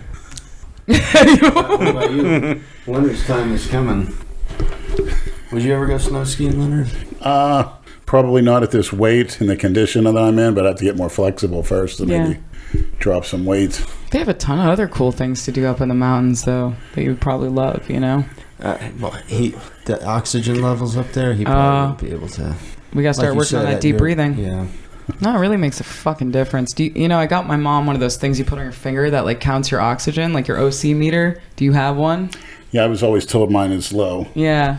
If you don't have one, you should get one and do the deep breathing exercises with that on your finger. I swear, it'll hold you accountable. Every time she does my oxygen, a tear drops down her face. Fuck. And you're fucking happy about that. No, I'm not happy. I'm just saying It is what it is. yeah. Not enough oxygen in your blood. No bueno. because it's in the muscle, because I'm a freak. I heard you drink kratom, Lenny. Yeah, I actually took it today. It makes me feel a lot better. Yeah, same. I'm a big kratom drinker. I've never used opiates, and a lot of people compare it to opiates. I've never taken opiates. I started drinking kratom on free hot tea day at the kava bar. I've been drinking kava forever. And I was like, oh, this shit is awesome. It gives me like clean energy. I used to drink like 6 to 8 cups of coffee a day. Wow. What does kava exactly do for you? Well, kava is a root from the South Pacific that's drank ceremonially and prepared when it's prepared properly. If you read online, this is why I go to Kava Sutra, because they prepare it properly. There's a few bars that do it right. A lot of people go to other bars thinking, well, oh, this is stronger. I like this shit. Like, it's stronger and it's fucking up your liver because it's been prepared like shit. You got to be really careful where you get it. They call it like nature's Xanax. It gives you a relaxing feeling when you first drink a shell. Your mouth will kind of go numb, and it has a natural analgesic effect. And like it's almost like a muscle relaxer, anti-anxiety, antidepressant. So, and it's like a social lubricant. So you'll want to talk to people, but you won't be acting out of character like alcohol or like, you know, pills might have that effect on you. I don't know for you. I've taken Xanax a couple times in my life. It makes me fucking violent, vicious. I was like, I always wish somebody would drug my fucking drink, because Xanax or like GHB or some shit, I'll fucking murder your whole family. I will kill babies and everything. I turn into a whole fucking different person, dude. It's not cute. That's the last thing you want to put in my So fucking you've done drink. the G. No, I haven't. I just assume, from what I know about it, because Xanax, I get super violent on. And most of those types of drugs, I have an adverse effect Did you to. ever try ecstasy, MDMA? I loved that shit back in the day. Loved it. And people talk to me about fucking Molly. This is not the same thing. Kids, your Molly is speed and it's killing you and you should stop taking it. It's not good for you.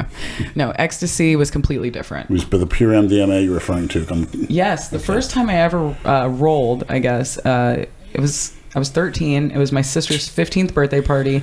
And see, I started young and got it all out of my system early. And where we got them from, it was like somebody's cool uncle had like a safe, and he had all these drugs in there that he collected like throughout his lifetime. And he had MDMA from like pharmaceutical, like a prescription.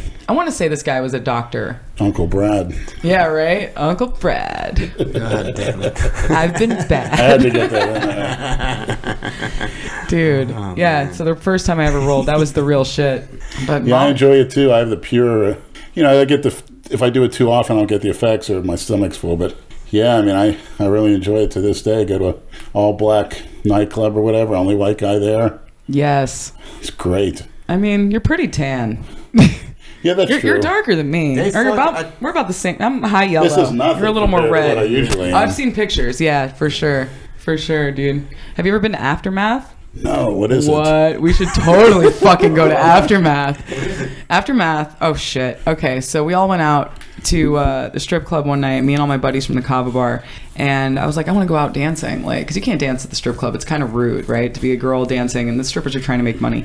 So I look it up, like, what's open, and there's this place called Aftermath off of Okeechobee, and they open up, I want to say at like 5 or 6 a.m., and they stay open until 11 a.m. What? So I'm like, we're gonna go there, right? And 6 hours? Yeah. So And that's where everybody goes. dude, you have to sign a death waiver to go in. Like, me and this skinny white boy go there together, right? And it's a skinny white boy with a unibrow and a fucking like emo cap and shit, and he's hard as fuck. Like, I love this kid, and it's a bring your own bottle spot, right?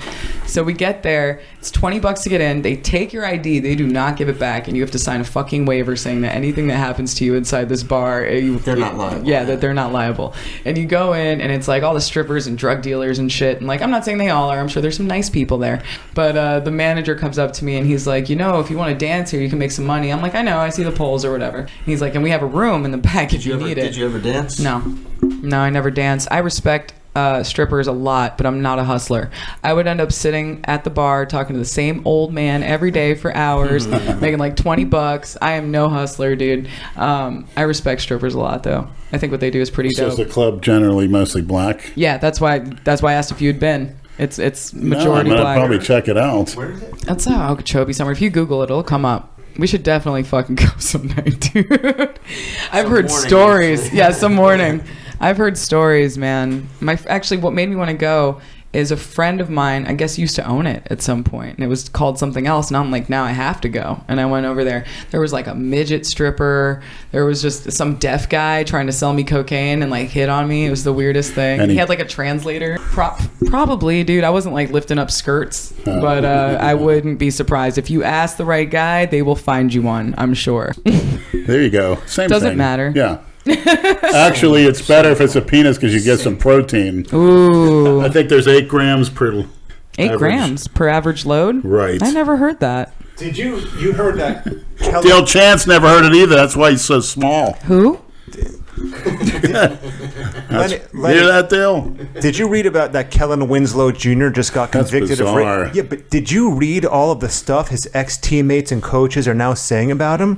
What did he get? Doesn't surprise Kellen me. Winslow Jr. He raped a homeless woman. Old lady. Yeah. And a lot of former teammates and coaches are coming forward saying that when he played in the NFL, no one wanted to be his roommate in the hotels because he would sit there out in the open jerking off all day and all night. He would jerk off on planes and hotel rooms. It's a white guy? No. Oh, really? Half. Mixed. Oh, okay. Yeah, that's the bad half. Say that again? I'm tired of this motherfucking snake on this motherfucking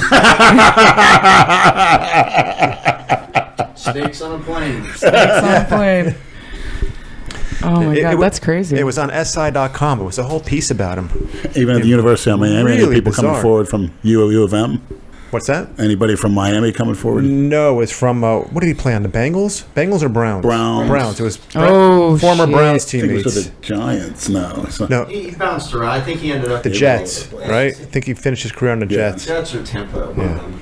Yeah, some really messed up things are coming out about him now. A lot of ex-teammates are coming out and telling all these stories about from his playing days. Jerking off by himself. And that's the thing. He would do it in front of his teammates. It's like, it's almost like he was an exhibitionist. Oh, he almost like. It Well, sounds like he definitely was yeah. a fucking exhibitionist. Yeah. But that's horrifying, the things I read, what he did. I mean, why? See how good looking he is? Still has money, an NFL pension. His father's a Hall of Famer. He made $43 million playing in the That's what I mean. It's not the fucking porn. That dude's fucked up. That dude's just fucked up. Something's not right. Probably since he was a little kid. I'd say more than porn, it's probably, that kid was probably molested. That kid was probably, some weird shit going on. I don't know. Leonard yeah, likes to jerk And off he had in a front of great people. father. I mean, his father was a former player, very Hall of Famer. You're saying, wow, you right. used to jerk off under the stairwell at That school was in high front school. of Girls used to ask me to do that, and I enjoyed doing it. That sounds like a fair exchange. Do you know Yeah. the story? I think I might have heard it on one of the You know, podcasts, just but teenage girls back home. they wanted to see They it. knew I was a go-to guy that would show them and do the whole 9 yards. You for were me. under the bleachers? Is that what it was? Right. Yeah. Actually, the stairwell in Okay. school. And they didn't have the porn back then either, so that That's was some right. of the first times seeing that. Go-to guy. World-class entertainer right here. Go-to freak. Somebody's got to do it. So what went on in this club aftermath? Just how often do you go there? I went there only that one Is it time. out west Only that one of time. 95? No, I can't fucking exactly remember. It's like Okeechobee or Belvedere. I want to say it's east of 95. We're in like a little strip, dude, and it's like, it's wild. There's people in there doing drugs and selling drugs and having a good time. Cool. Yeah. There's strippers, and like I said, there's some room where I guess they can But go you like never turn see any tricks. fights or violence in there as far as... I only went there once. Okay. That's why I want to go back. I really want to go. I want to go back there again. Probably a But hard maybe time after sneaking saying, a camera in there. Huh, Brad? I wouldn't try. Can you bring your phone in? Yeah. Well, there's You could do a some Yeah, filming. You could bring your phone in. You could bring your phone in. Just be careful. Yeah, that's... Be respectful. Yeah, you Right. can't incriminate anybody. That's what one of the famous mobsters says. When he got in prison, he says, you say, please, thank you, and excuse me. Yeah, Goes a long way, it really does. No matter where you are. especially when you're locked up Any of you guys ever been locked up? overnight, but No, I'm with a bunch of church boys. basically. We're actually some real smart guys, put it that way. Yeah. Yeah. We could have been. All of us can honestly say they've done something to get locked up for. I But think that's everybody. luckily, Everyone's done something they could have got locked up for. Absolutely fucking everyone in this country. It ain't a crime if you don't. say it again. Ain't that the truth? I chased a kid with a machete once, 6th grade. Uh-oh. The trolls are going to have you locked up before you leave this house. Chased a kid with a machete? Why? Why'd you chase him with a machete? What'd he do? He was just an annoying prick. That's it? Dude, so No wonder you're so quiet. You know what it likes to be annoyed. I got a fucking dude. Yeah, you don't want to fucking piss him off, honestly. That's why I brought him. He's my buddy, and he just got let go from a job. Sorry, I hope you don't mind if I tell this story because I think it's a great story. He's anonymous right now. Okay. He's not going to be in the video. Fired from my last job for being an asshole. For being a fucking asshole. So he worked in a public place where a lot of my friends frequented, and I'd never heard anything until he got let go. I was like, oh man, my roomie got let go. They're like, oh my god, that guy who worked there, that's your roommate? I'm like, yeah. And they're like, he's a fucking dick. I'm like, what? My roommate? My sweet roommate? What are you talking about? He fucking yelled at me for this. He fucking screamed at me for that. He slammed my fucking change on the fucking counter. I'm like, oh my god. All of my friends have a story about my roommate, and because I know everyone where we live, so he didn't know that. He didn't know I'd ever hear about any of that shit. He should. He fucking should. That would be a perfect job, or like a security guard. I was a security guard for some time. You've done it all, huh? I have. I've had like 50 jobs. Where were you a security guard? I started in where did I start? I was a guard gate in Boca. Yeah. You were a guard gate? I was a whole gate. I was a whole fucking gate, bro. How boring was that job? It was Jesus. excellent. Really? It was dope. My guardhouse was so pimpin'. Like, I had a fucking kitchen and a bathroom, and I worked overnights and, like, just watched conspiracy theory videos, and people would bring me weed and come hang out with me up at the guardhouse. I got paid a pretty good amount of money to do fucking nothing, and that was cool. That's what I believe in, like being compensated for the amount of effort I'm putting out, right? So like if I'm making 13 or 14 bucks an hour to literally sit there, and it was like near a nature preserve out west, so I saw like coyotes and all kinds of shit. It was really fucking cool. I love that job. Then when I got moved from there to another place, that sucked. It was like no air conditioning, shitty fucking, I had to work with somebody else, and the guardhouse was trash. And that's when I quit. I was like, fuck that. Then I got a foot patrol at like a really cushy condo. And so all I had to do was walk up and down the beach. I would get there at 6 in the morning, go on the roof, smoke a joint, watch the sun come up. When you're a security guard, you have access to shit that no one else is supposed to be there. So it's like you're walking around like the fucking boiler room and everywhere else. Like nobody fucking cares. Nobody knows where you are or what you're doing. I worked at the Murakami for a few events. I got to skip through the rivers and shit. You see the koi ponds? Hell yeah, I got to fucking stick my whole leg in there. But if I saw you doing it, I get to yell at you and kick you out. I'm going to do it to Dale Chance's koi pond when I go up there. He's got a koi pond? This year, yeah. Tell me more about this guy. On Chance's. They always... Sounds like a nice lady. He's actually one of the top bodybuilders, up and comers, and he actually challenged me, and I give him credit. He's a very entertaining guy. He's a great bodybuilder, and he inspires me to work hard because he's not a cookie cutter either. He really isn't. He's confident in himself, and I admire that. Yeah. And he's strong too. He's an animal in the gym when he was his best. Remind me of Andrew Calora, Jay Masters. I can respect that. That's cool. Yeah, I just went through most of the comments. We already covered just about all of them. So I'm done looking at that shit. Yeah, I told you nothing was off limits. I'm an open book. It's good. We like that. It's good sport. Yeah. Oh, absolutely. Yeah, I came in here on a sexual high for the first hour, and then it was on an intellectual high, and now I'm on a spiritual high. So you really, Heart. yeah. I mean, that doesn't happen to me often, but I'll never forget this podcast. It's very, very interesting. Very good for people to hear it. Thank you. Would you come on again? Sure. Yeah, The absolutely. Maniacs, these messages are good as gold. We need to have you come on with Jay when Jay is here. Who's that? Which one? Wait, you're going to have to remember. Bedroom bully. Bedroom bully, Jay Oh, Masters. yeah, I keep hearing about him. Yeah. I don't know if I'm following him or not. It's kind of like there's so many characters. If I saw his face, I'd probably be like, oh, yeah, that guy, But there's so many of you guys. But you guys are like the core group, right? And Jason, of course. That's good. You put Leonard through all three. And you know what? He remembers everything. He'll be quoting some of the shit you said for forever now.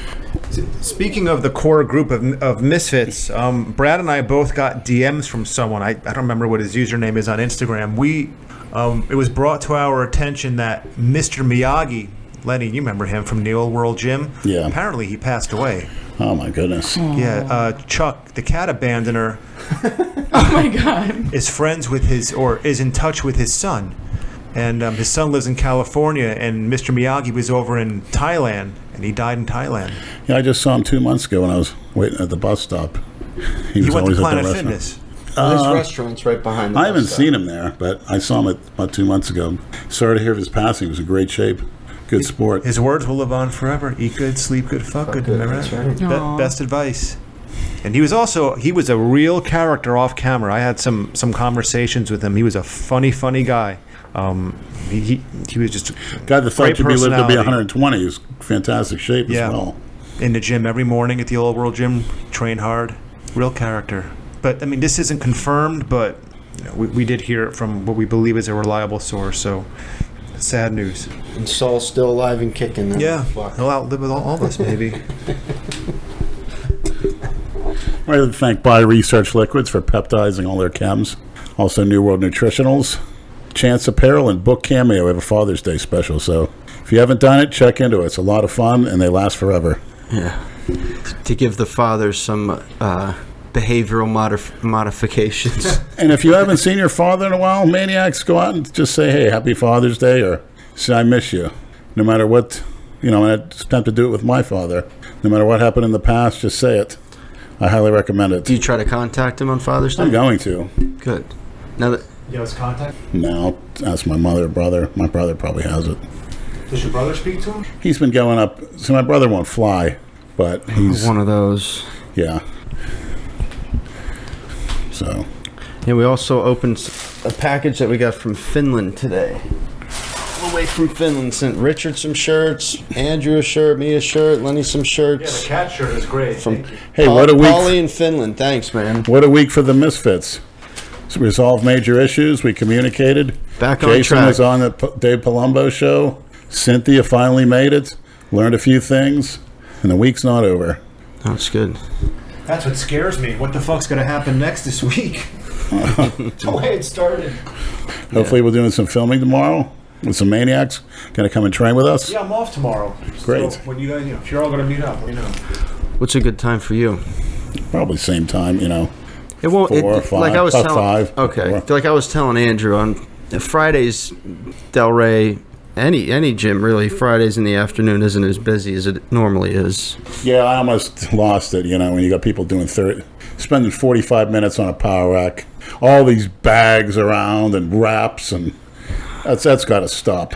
Doing deadlifts in front of the rack when someone wants And to not use even. it. Yeah, that's. I've come in gyms and I was rude to people, but I just don't got the pay. I just hopped out of there and went to That Palm was Beach Monday, Gym. right? You got frustrated there? Yes. Almost. Yeah, because Monday's leg day. Ugh. How long were you there for? I was there 20 minutes and I just went to Palm Beach Gym, had a great leg workout. You want to go to Palm Beach tomorrow?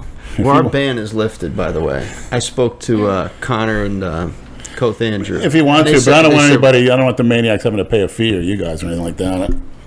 Nah, So, whatever. it doesn't matter. LA's fine. Okay. Does Connor work the front desk? I think Yeah. so, yeah. But is he there every day? I'll text him. If he's there and he can get us in, then we'll do that. If not, I'll go to LA Fitness Oh, I Center. spoke to Koth today. I saw him all slimmed down, looks good. Yeah. And I saw somebody that knew you with big arms. You'd known to see him. I think he had Phenibut before. He said, tell Brad I said hi. He was excited to see me train there, so Does he have glasses? no. It's not that big guy that comes to all the shows? No. Younger guy, got real big arms, almost like Cynthia and Mark. Or maybe he grew. He's got pimples all over his arms too, so you know what that means. I hate seeing that when these guys go in there with a stringer on and fucking zip back. Dude, put on a fucking shirt. I hate that shit. If you're gonna, Have a little self-awareness. get out in the sun, get in this tanning bed. That UV kills that stuff. I mean, trust I don't me. care about tank tops in the gym, but if you got fucking acne all over your I mean, back, machine gunned. Come on. Yeah, That's a bad. telltale sign. Oh, yeah. Whoops. No, Why'd you say whoops? It's all good. it's a Freudian slip, I'll do and unintended. Well, But actually, I find it very attractive. who, me? Yeah. Oh, thank you, Lenny. I appreciate that. Would you date Lenny? Well, I'm not dating anyone right now, but I don't see why not. I don't know Lenny well enough, but yeah, I don't. What I would like is to hear more of I your don't philosophy. discriminate. To see you more on the podcast and hear the philosophy. That's what I really want, because I learned a lot. Thank you. That doesn't happen very often. So you'd like her to come over and have a conversation with you? Well, as we're doing now, Yeah, it's great. I Thanks. agree. Yeah, Thank you're you. very... Maybe you can be the only surprised. female member of the Misfits What? that we sort of had a few years ago with Emma, but sort of drifted apart. Oh yeah, I'd be down to come out anytime. I live 15 minutes north of here. So Great. whenever, yeah, I'm down. You guys are awesome, and I'm having And a trip to the time. what's that place called? Oh, fuck, the Aftermath. Yeah, we got to go there. Dude.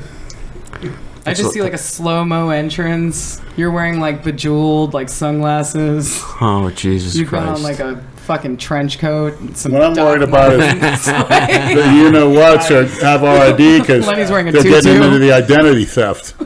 What's that? You don't want to give up your That's ID? the only thing my concern is. Sounds like some identity theft scheme. Here's your Ooh. What did they hold on to it until you leave? Yeah. Of course, yeah. They're not going to fucking steal your Yeah. license. Why do they have to do that? I don't get it. In case you die and they just want to get rid of you and the body in the car. Yeah, there's no good to us. Yeah, exactly. Yeah, I wonder why they would do that. Who the fuck knows, dude? But, Interesting. Put you on a government list. I'll try anything. I like doing it all, dude. Life's too short not to experiment. Like, why not go? What do you got to lose? What do you got to lose? Also, a night at Club Atomic, the one-of-the-kind transsexual bar in Hollywood. We got to check that out. Okay, I'm down. You should I got just a go couple down to friends. Wilton Manors. Oh, I'm totally going. Saturday is Stonewall Pride.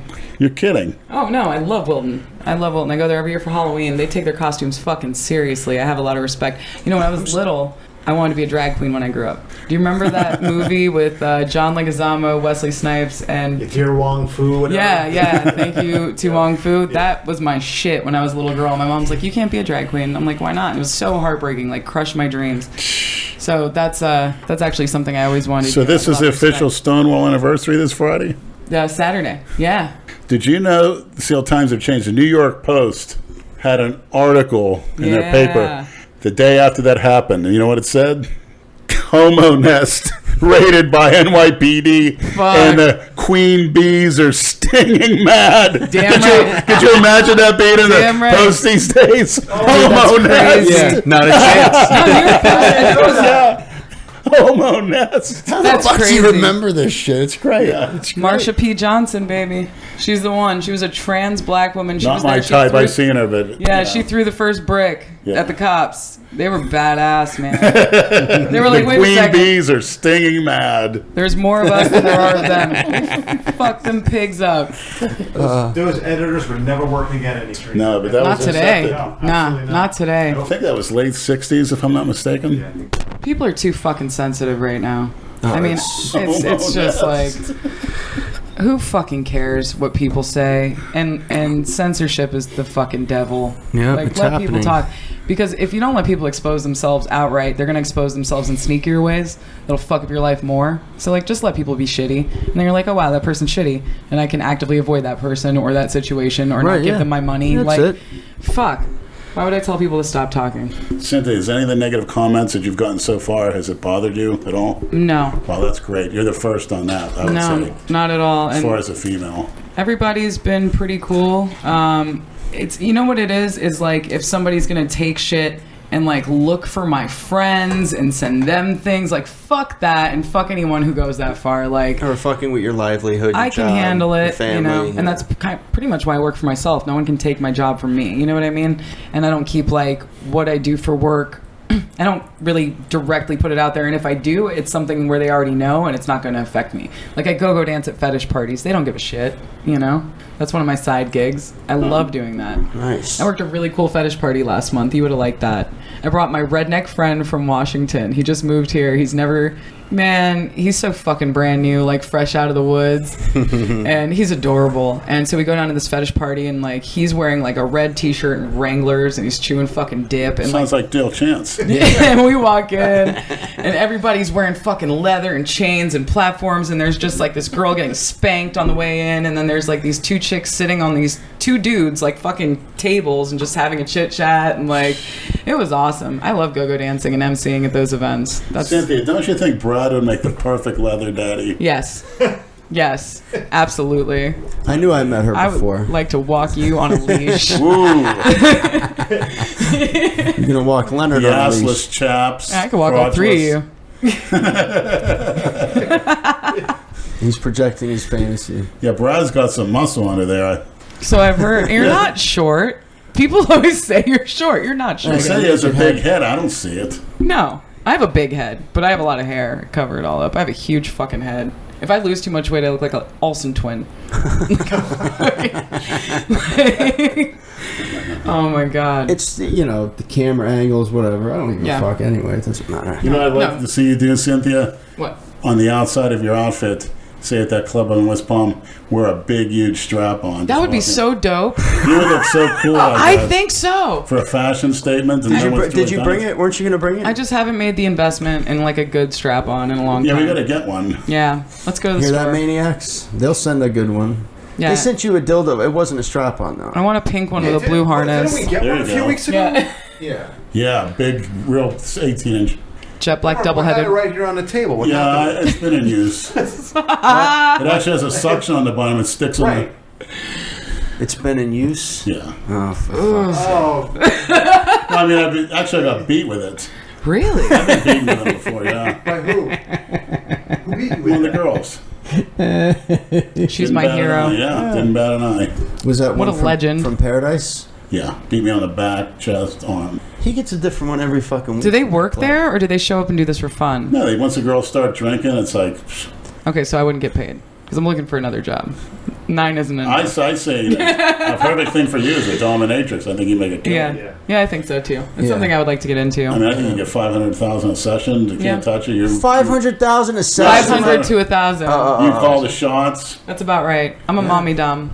Yeah, for sure. I take the BDSM test, bdsmtest.org. It's a very important personality test. It's like there's Myers-Briggs, and then there's bdsmtest.org. You got to take both. Yeah. I think you'd have maniacs from all over the world want to fly out here. Oh, no. Doing Lenny's dungeon. Yeah. Yeah, come on down. I'll give you a not a spanking bad and a idea. snuggle. Hopefully the laws will be a little relaxed. Where you could train naked if you want to, just put a towel down. Oh, my God. That's how it is in Europe. That's how it fucking is in Europe, dude. I think it'll change here for the better. Puritanical fucks. Look at you getting all prude. I don't want to. Be naked. Sit that's- on the equipment. Hey, Sit that's on a each 40-year-old other. man that finally licked the girl's ass. The problem with Suck that a is dick. a lot of that shit is a lot of that is the people that are allowed to be naked. Or when you're allowed to be naked, a lot of the people you don't want to see them naked. But you know what? not It'll about spur you. those other people. True. Some people like them, but it'll spur those other ones to get in shape. I know it's for me. I make sure damn well I'd follow that diet if I'm going to be walking around naked. You ever done the nude beach thing? I never understood why I had an issue with it. Like, my friends would invite me, and I'm like, no, I don't want to go. And I'm not a prude, obviously, but I just never wanted to go to the nude beach. And it finally dawned on me that I wasn't going to walk around naked unless somebody gave me something. Yeah. Like, I felt like I was just working for nothing. I've been to one. I went to one in Barcelona, but Oh, it's cool. it's not like Nude or topless? that was nude. Nude? Oh yeah. And Not everybody's nude though. You can, Yeah. but they don't like. It's different. They're just used to it. It's not like a thing. You know what I mean? And You know, it's- people just standing there, Yeah. perverts everywhere. It's just. Well, that's what made America If you're naked, you're naked. If you're not, you're not. kind of perverted because we were so, like, repressed sexually. Right. I agree with that. I was as a kid. I was. Absolutely. Kellogg guy, right? What a fucking nightmare.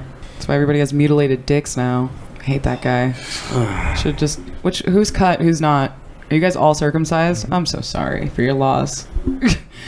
That is too bad. Well, You like the egg roll look, huh? Yeah, I don't give a shit. I'm happier for guys who still are completely intact. You know? Yeah. but you know what? You're going to I get think some they're dick blessed. cheese out of that. No, you shouldn't. You really fucking shouldn't. Gonna Not get if some your dick hygiene cheese. is correct. Yeah, I mean, that's have you ever seen an uncircumcised dick hard? Like, it looks just like every other dick. You can easily wash your fucking dick, dude. It's not. But a lot of people Difficult. are too lazy. Or not educated because we don't talk about it and they don't know anyone else who has a dick like theirs. Like, that's when I think that situation comes up. But, like, my ex was uncircumcised and it was so much easier to, like, please him, and he was self-lubricating, and it was dope. It was cool. You know? Andrew's wincing over there. It was. I fucking am all for it. Me and the owner of the Kava bar fight about this all the fucking time. Yeah. All the fucking time. But he likes. Well, it doesn't matter. I'm not gonna put him out there. It's not my job. But we argue about the circumcision argument. I think it's baby mutilation, personally. Barbaric. A little bit. Yeah. It's unnecessary. I can't Your dicks say are probably 'cause I've still never had great. foreskin. Yeah, your dicks are Right, probably we still don't know really cool. we don't know the difference. Right. Yeah, they're probably still cool. Pretty awesome. They but say you're that missing out. uncircumcised is more sensitive. You Very have more, much you have so. more feeling, yeah. Very much so. It's like over in Africa, they Female circumcision. Yeah, fuck that. cut off the clitoris. I feel like that's kind of what you guys get in a way. It doesn't seem as extreme because you still have your dickheads, but I feel like it's like losing almost like that. I actually, Sensitivity wise. I'd heard somewhere that the circumcision thing was like a Christian way to prevent you from having pleasure. From masturbating. Yeah. Yeah. That's what Kellogg's whole thing was. should The have guy with the started with fucking Jewish cornflakes. law. No, the cornflakes Where it guy. originated. Well, that too. But There's a cornflakes guy. fucking Jeff Kellogg or somebody Kellogg here in like he was like a Quaker in America. I hope I got this right. And he was the one who spread the idea of circumcision in America as like a Christian value, and Is that he it the was one that supposed to be started the cleaner. cereal? Yes. Yeah, he's an evil guy because Yeah. he fucked up people. Yeah, he's from Michigan. He's Yeah, exactly. eating all those carbs, refined carbs, and look what it's done for the diabetes. Oh yeah, he's a piece of Trying shit. to say that's the ideal food. And he was clearly gay as shit, like one of those I like didn't know that, homophobic He was a communist homosexuals too. Yeah. who fucking probably diddled little boys and like cut their dick skin off. Like what a fucking piece of shit. Think Tony the Tiger was circumcised? I would hope so. I don't know. Ooh. I don't know, but I would definitely prefer Frosted Flakes to just How regular. about Lucky Charms, the Dale Chance lookalike? Ooh. Was he circumcised? What are we talking about? The leprechaun. Yeah, it looks like Dale Chance. What's his name? Dale? Not Dale Chance, the leprechaun. Is his name Lucky? Just uncircumcised cornflakes. Yes. I think it's just the Lucky Charms leprechaun. Yeah. Yeah, that's why they have a little something extra. Frosted Flakes. Because they're uncircumcised cornflakes. They come glazed. They're great. Stop it. What's your Oh my God, we need to get you a microphone. Cheerios. Cheerios. Yeah, not too sweet. Oats. Quick. Pound it down with the flank steak every morning. A banana. I eat about half a box rather, with a couple of quarts of lactose-free milk, pound of flank steak, and a banana, a bunch of vitamins. That's the first thing in the morning. Half a box in one sitting? Oh yeah, yeah. Breakfast is the most important. I've watched. I eat the steak first. Always eat your meat first, the digestive enzymes, because then you're using different ones for the carbs and for the banana. So that's why I never eat a salad as an appetizer at a restaurant first. Never. Always eat that meat first. Yeah, you always save the salad for last. Yeah. Notice that. Why dilute your digestive enzymes for the least important nutrient? That makes sense. So you're a big meat eater too, right? Oh, yeah. Good. All right, Yeah. Perfect. good. Yeah. That's why your brain, flipping it all the information real fast. Oh, yeah, dude. I love meat. Yeah, Of all we know kinds. that. I don't eat fish, though. I don't eat fish. Sausage. Not a big fish Yeah, I don't eat person. much either. Yeah. Fish? No, I'm not a big fish fan. Yeah, either. fuck fish. If I don't like the way it smells when it's cooking, it just stinks. Fucking flounder.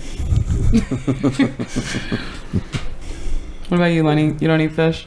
Pre-contest, I like to orange roughy, but the oil leaks out of your rear end. Ooh, You can't that's a digest bad it. time. Yeah. But it does get you ripped, and it's a very tasty, light, fat-free fish. It does. It comes right out. Damn, fuck that. Uncontrollably, huh? Grease in your underwear, yeah. Comes right through. And this man still wears fucking tighty whities. I can't believe they still even make those. They I only sure wear them do. when I go to the gym. I don't wear them to wear. I just wear the shorts. Little as possible in Florida, and take off the body hair.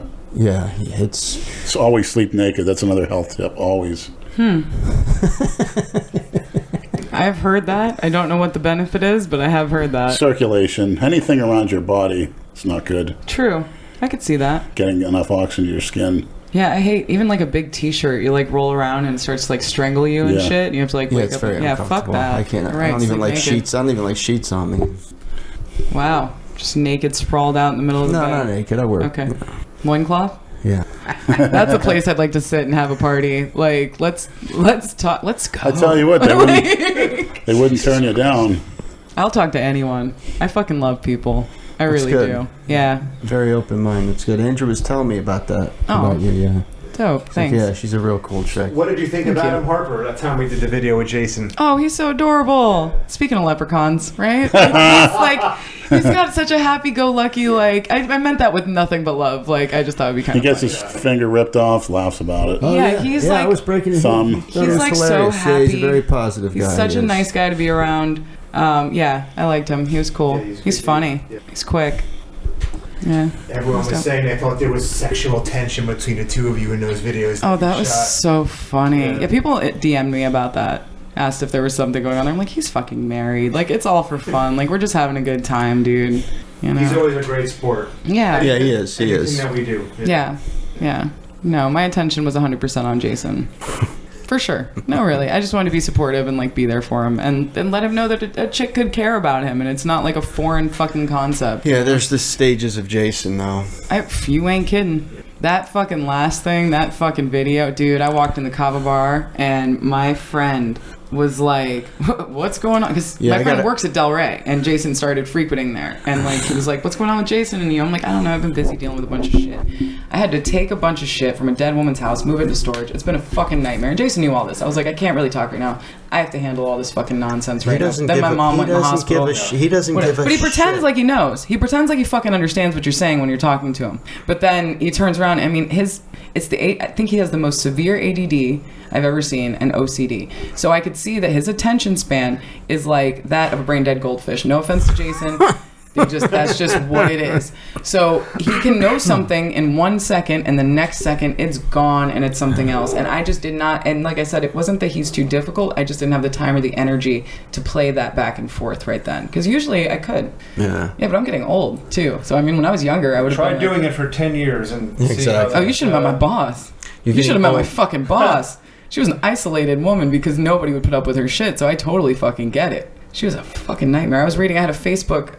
I loved her, though. I fucking loved her. And so you guys must love Jason, honestly, to some degree. Because she was so difficult and so in need of attention at all times. Like, if I'm working on something, trying to work on something, she would come and ask me questions, ask me to look things up. I'm like, I can't. I'm trying to get this assignment done. She would go in the next room and scream. And I'm like, what? She goes, oh, I dropped something. I stubbed my toe. She would just be making shit up for attention. God. It was non-stop. I remember sleeping. We were on a trip. And she just started screaming, fuck, shit, but while I'm sleeping at like 3 a.m.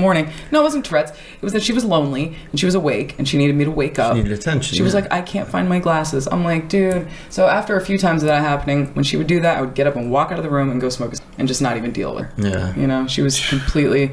But I did that for 6 years, every single fucking day, 8 to 12 hours a day sometimes. But she was brilliant. I mean, she was super fucking smart. And what's interesting is that she had been diagnosed with schizophrenia and all other kinds of things. But I think that she had undiagnosed Asperger's her whole life. She was so socially awkward. We would go out to an art show and she would be talking to somebody, eating fucking peanuts and like spitting them on their face, like talking to them so closely.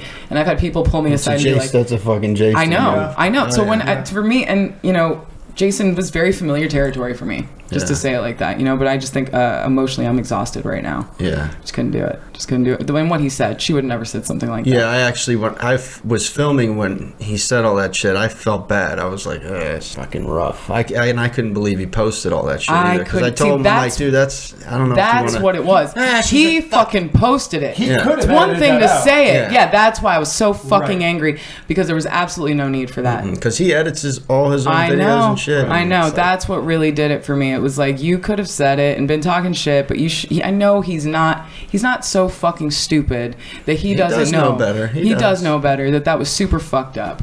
Yeah. Super fucked up, dude. And so that pissed me off. I was done at that point. I was like, well, fuck you, my dude. Like, and his fans were actually really awesome. I was like, oh God, where's this gonna go? And they were like, Sin's been really good to you. You know, she's been really cool with you, trying to help you out. Because they see what an asshole he can be. That was fucked. And then he said he's been, you know, worried about you coming on the podcast. And I told you, he calls me screaming, oh, she blocked me. I don't think it's a good idea. I said, why do you think she fucking blocked you? You can't say shit like that. She used me. No. That's what he keeps saying. Yeah, fuck off. For what? Like, he messaged me a couple weeks ago. He goes, why did you mention me on Instagram? Which I think I made a comment, like, somebody said something about him, and I was like, Jason's a really nice guy, even though at times wildly disrespectful. That was the only time I ever used his name. And I was like, what are you talking about? And he goes, never mind. How are you doing? And I'm like, I'm good. I'm doing better. How are you? He goes, I'm really, really sorry. I don't have a car. And I just felt like he wanted me to come and give him a ride or help him with something. And I was like, okay.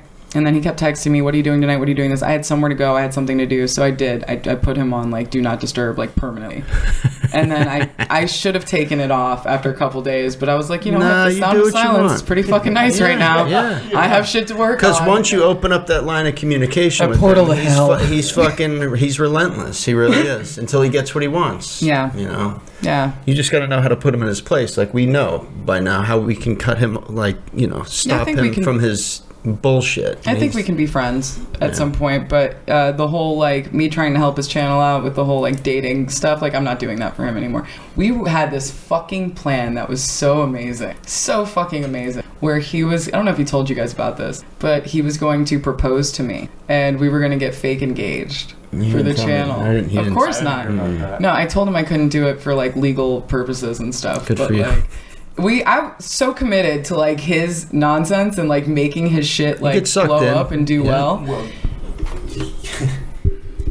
He once told me that you asked him to marry you. Really? That's how it came out? That's how it fucking went? Yes.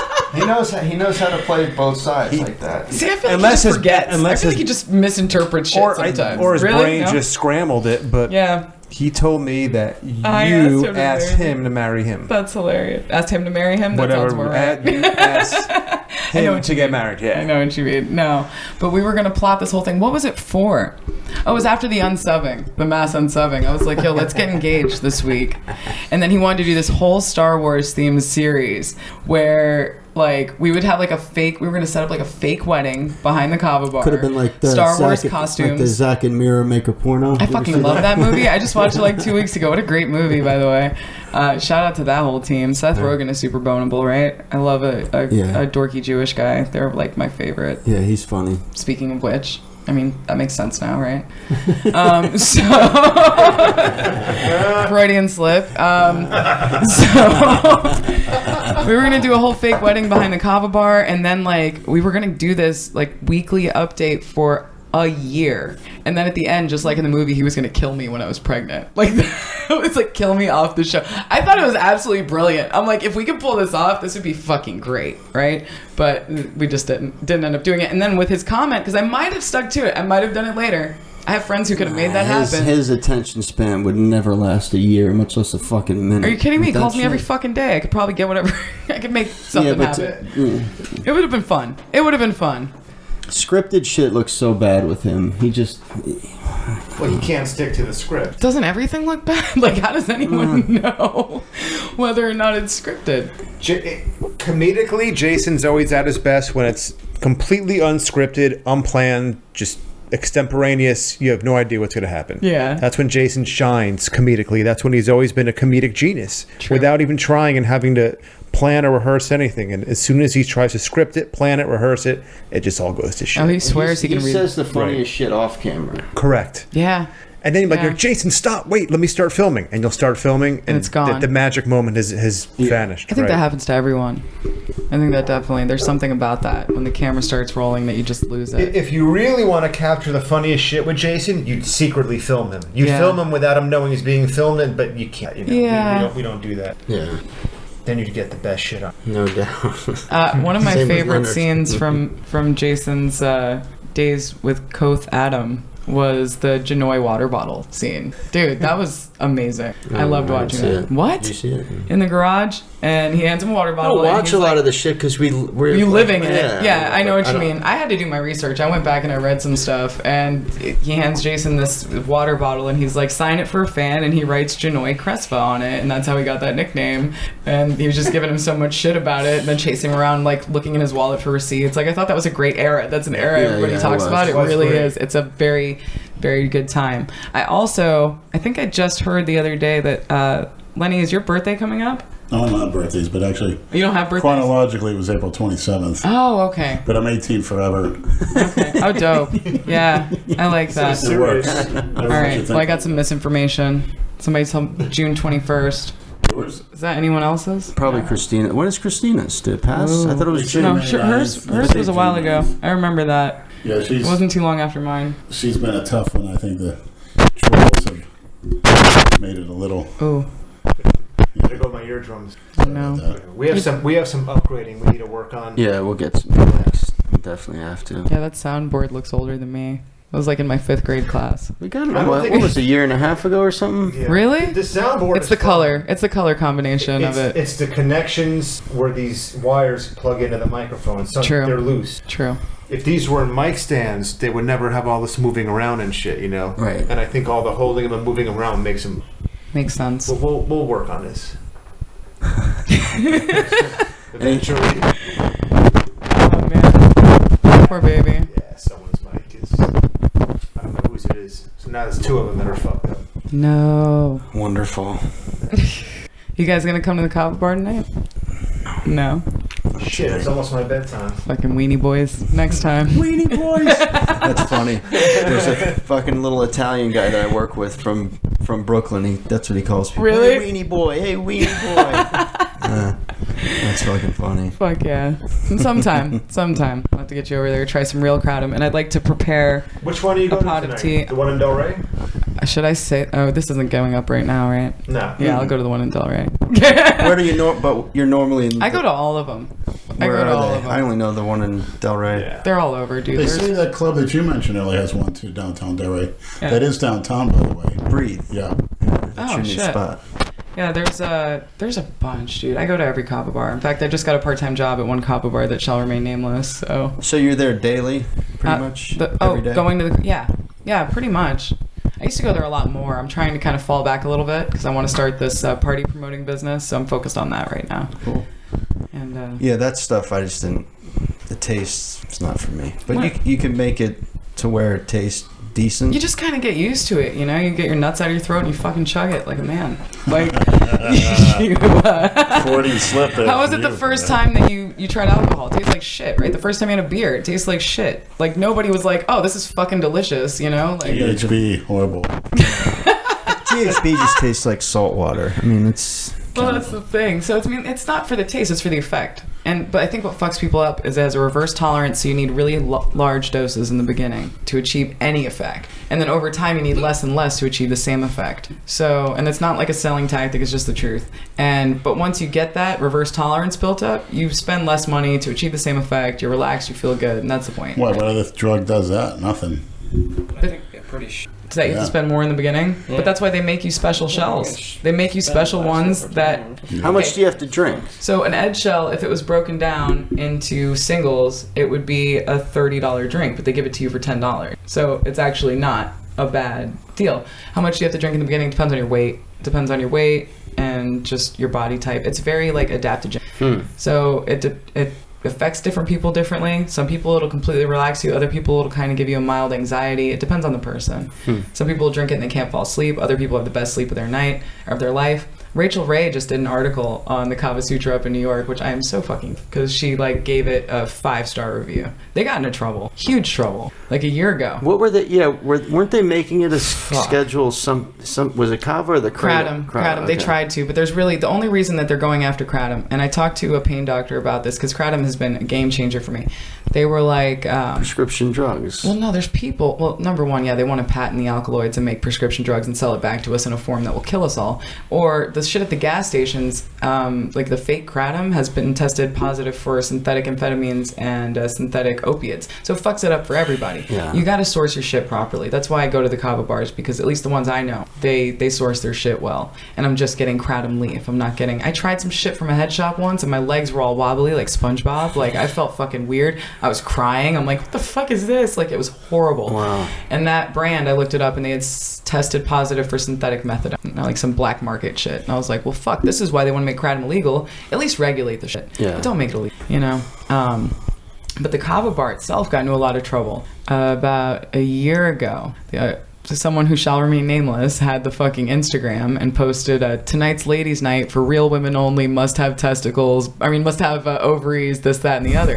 Lenny perked up. The reason this was posted is because there was like 4 or 5 guys who used to come into the kava bar, throw on a wig, and be like, well, I'm trans today, like give me the special. Oh, they identify as a woman. Yeah, right? Abusing them. You're that fucking cheap. Dude, seriously. Come so on. he was basically like the person on the Instagram was like, fuck you guys, I'm not giving you fucking free shit, go suck a dick.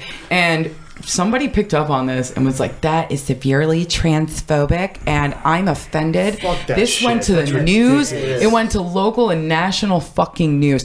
They were demanding that the bar be shut down and taken away from the owner. Like, it was out of control. The cancel culture, like to be sitting there on the other side of it, I'm a pretty liberal motherfucker, but like to see that, it almost made me like a fucking flaming Trump supporter. Like, it was like the weirdest thing to witness, where 2 trans women came down to the bar, were like, we want to talk to the owner. And they came in and the owner tried to talk to him a little bit. They didn't want to hear it. His wife said something. They turn around and go, "Shut up, bitch. We weren't talking to you." And we all stood up. We were like, "All right, you guys got to go. You guys got to get the fuck out of here." Guys, that's right. You Yeah. fucking No, I didn't mean it guys. like that. Yeah. But then they would twist that too. Everyone's guys. You're all guys. We're all guys. He's a dude. She's a dude. We're all dudes. You know. But it's like, all right, you guys got to go. Get out. And the way the gentleman there was, he was like, "I don't give a fuck what you say you are." And these are his beliefs. He goes, "I don't give a fuck what you are. You're a dude in a dress, and I will knock you the fuck out. Get the fuck out of my establishment." And his wife gets up, and they pepper spray his fucking wife. And these are the liberal trans women who are coming down here to defend their right. And I was fucking blown away to just be sitting there like witnessing this shit show and how it just spun out from nowhere when they didn't Taken have out full of context. They didn't have Correct. full context. Yeah. They took it personally. It was all over the fucking place. And my friends are hitting me up and attacking me. All my hippy dippy shitty friends who were like, "How could you hang out somewhere that is not safe for women and dangerous for gay people?" And I'm like, I wouldn't hang out in a place like that. I love everybody. I've seen every walk of life in the Cava Bar. That's what I like about it. It's not even so much the fucking shit I drink. It's that we are like we put the unity in community. There's somebody from everywhere in that bar. And I don't even have to like you.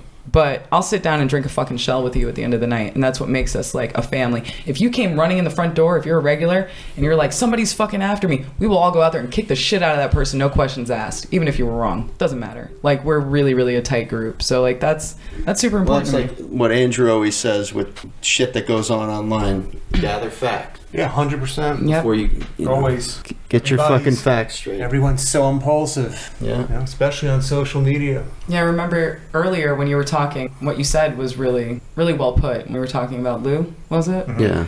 Yeah, like that was really well said. You know, you don't jump to comment on something until you've had all the facts put together, because they were like demanding an apology out of the Cava Bar, and it's like, well, nobody knows who wrote it. Nobody knows what it was about.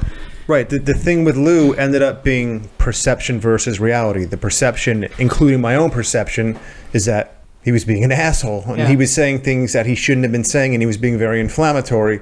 The reality was, okay, now I know why you did it. You know, a little Trump tactics that ended up working, and we're all on good terms, and the final result is all that mattered. Yeah. So Sometimes that shit works.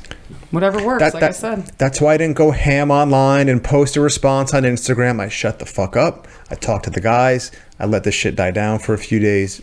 Realized what was going on. Chatted with Lou through text. We're now good. So Smart. That's what a lot of these people don't realize either, is that we all communicate with each other just about every single day. So, you know, but we don't air out everything that goes on. Smart. Nor should you, you know? The cancel culture thing is serious, and it's fucking abusive, and it's shitty. Like, we can't be judge and jury and executioner of people we don't know, we've never spoken to, we've never met, because we heard something that we didn't like that they said. And it's like, once they apologize, no matter what they say, you're fucked if you said something that the majority doesn't like. But the freedom of America, you know, it's like, I might not agree with what you have to say, but I will fight for your right to say it. Leonard's in a trance. He's loving He's it. meditative state over here. He's getting sleepy. No. No, you're right. You learned something tonight, Leonard? Yeah, a lot of things. Yeah, it's good. Me too. One question: why do you refer to Big Rob as salmon pants? Ooh, because I just saw it in the threads, man. They 'Cause were he like, always does he wears own those- any other fucking pants? Like, I never noticed until I read a comment, and I was like, oh shit. those were the color of his shorts that he wore to Dave Palumbo's place with Jason. Yeah. He was in a few Salmon Instagram pants. clips wearing salmon-colored shorts. He's been taking a beating, too. Has he? Yeah. Poor baby. Good He's for a him, nice though. guy. He's 27. Toughen him up. Yeah, he's nice. And he was really there for Jason, too. We had a few conversations during them as well. You know what's really funny is, so there's a guy at the Delray bar who had kind of introduced me to you guys, or like, I'd already met Jason, but he was like, oh, I'm a big fan, and I follow all the Reddits, and I know all this and that. And, The what? all the Reddit things, I guess. I don't know. I don't even fucking read Reddit that much unless you guys send me something. But he goes, you know, aren't you afraid? Not afraid, but don't you think you should be concerned about hurting Jason's feelings? And I was like, don't you think, what's going to hurt Jason's feelings more? Me hanging out with him and possibly us just being friends, him going through this experience, which I think every human being needs to go through this experience, or everyone telling him that no girl is ever going to like him or want to spend time with him or be around him. Like, what do you think is going to hurt him more? And he was kind of apologetic. He was going in on me for like 10 minutes. And this is somebody I consider a friend. And I started getting really irritated. And then like within a week or two, Jason goes online and says that dumb shit. And I came in and I was like, yeah, who hurt whose feelings? Yeah. It was like Jason's attention span. He's already kind of forgotten about me in general. Like he just moves on and like does something else. So he doesn't have feelings. He's good. He's fine. Right. I was like, my reputation just got shit on. That's the fucking internet. That shit never goes away. Permanent ink. Seriously. But if you can't laugh at yourself, like what the fuck? But you consider the source. Too. Consider the source. Yeah. Jason is saying something. I think people at this stage of the game are prudent enough to know, well, Jason said it, so I'm not going to take it with a grain of salt. Yeah, dude. Like I said, like the sex game, people get tested every 2 weeks. It's probably like the cleanest shit ever. The girl you're fucking probably has, some shit. If you haven't seen her test. Well, that's something Andrew had pointed out too. You know, about the porn industry. He's like, she's probably cleaner than any girl you're gonna meet at a bar. That's the fucking truth, dude. 100%. 100%. And the sexual education that they give you is really dope. Like, I was there during the time when somebody hacked the AIM records, and that's the adult. I forget what it stood for, but that's where all the porn stars went and got tested. Somebody hacked that and released all of our personal information on like a wiki. So that happened while I was doing that, or like right when I was getting at it, and that was fucked up. And now, so this was like the second wave. I really didn't think. But the kid who asked me if I was going to hurt Jason's feelings, he's like, you don't understand his fans, dude. They're relentless. They're like 4chan hackers. I was like, I don't even know what the fuck that means. Different level. Dude, I made some really good friends. Like with some of these guys, they're awesome. The funny thing about the witnesses is that the same ones who like to break his balls and call him all sorts of names are also the most defensive of him, possessive and defensive. So they'll call him all sorts of names, but as soon as some new person comes down here and sort of interjects himself into the piss, who's that? What do they want from Jason? Attack! What are their intentions? Right. What's their motive? So they're as quick to defend him and come to his aid as they are to give him shit. Correct. Yeah, there's some it's such a strange, bizarre relationship. It's very hard to explain. Yeah. This is like surrealist art. Like this is like a really it is really cool little corner of the world, and I'm just happy I've been able to experience it firsthand instead of just like you can't fully understand it unless you've been on this side of things, dude. We should have Hamburg come down here and meet her. That's what he messaged me. He's like, I'm coming down. Come on the podcast. Yeah. Well, I told him you were going to be here, and he told me he was going to possibly Uber here to be here, but he changed his mind. Okay. Yeah. Tell him to go to the Kava bar if you like it. Let's bring Hamburg to Aftermath. Oh, you said he's Swedish? Yeah. Yeah. Okay. I spent some time in Finland, but never Sweden. Yeah. So I'm surprised you said his wife and daughter's English aren't good in Finland. Everybody speaks fucking English. That's where the BLOATLORD's from. That's right. Finland. Yeah. BLOATLORD's from Finland? Yeah. Hyvä päivä. Finland, or I think he's from Norway. Oh, is it? Yeah. Oh, I thought it was Finland. BLOATLORD, are you from? You're from Norway, right? BLOATLORD. Woo! Whenever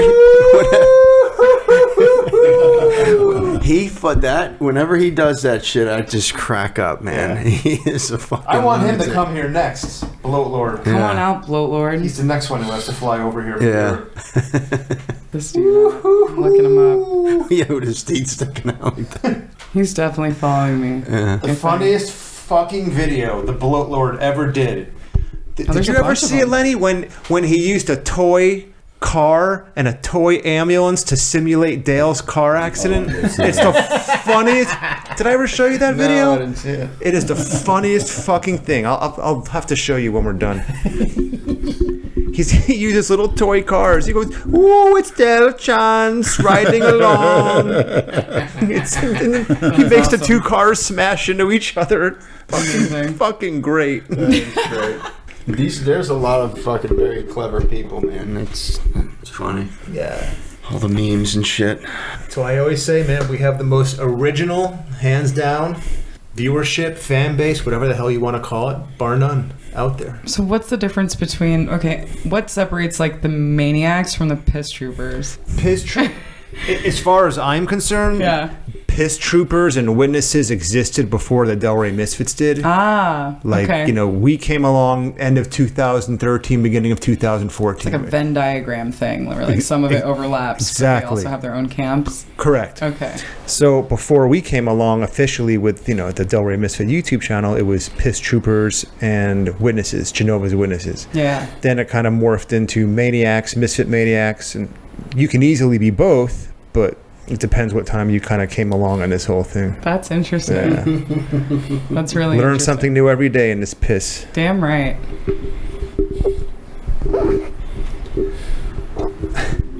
You good, Lenny?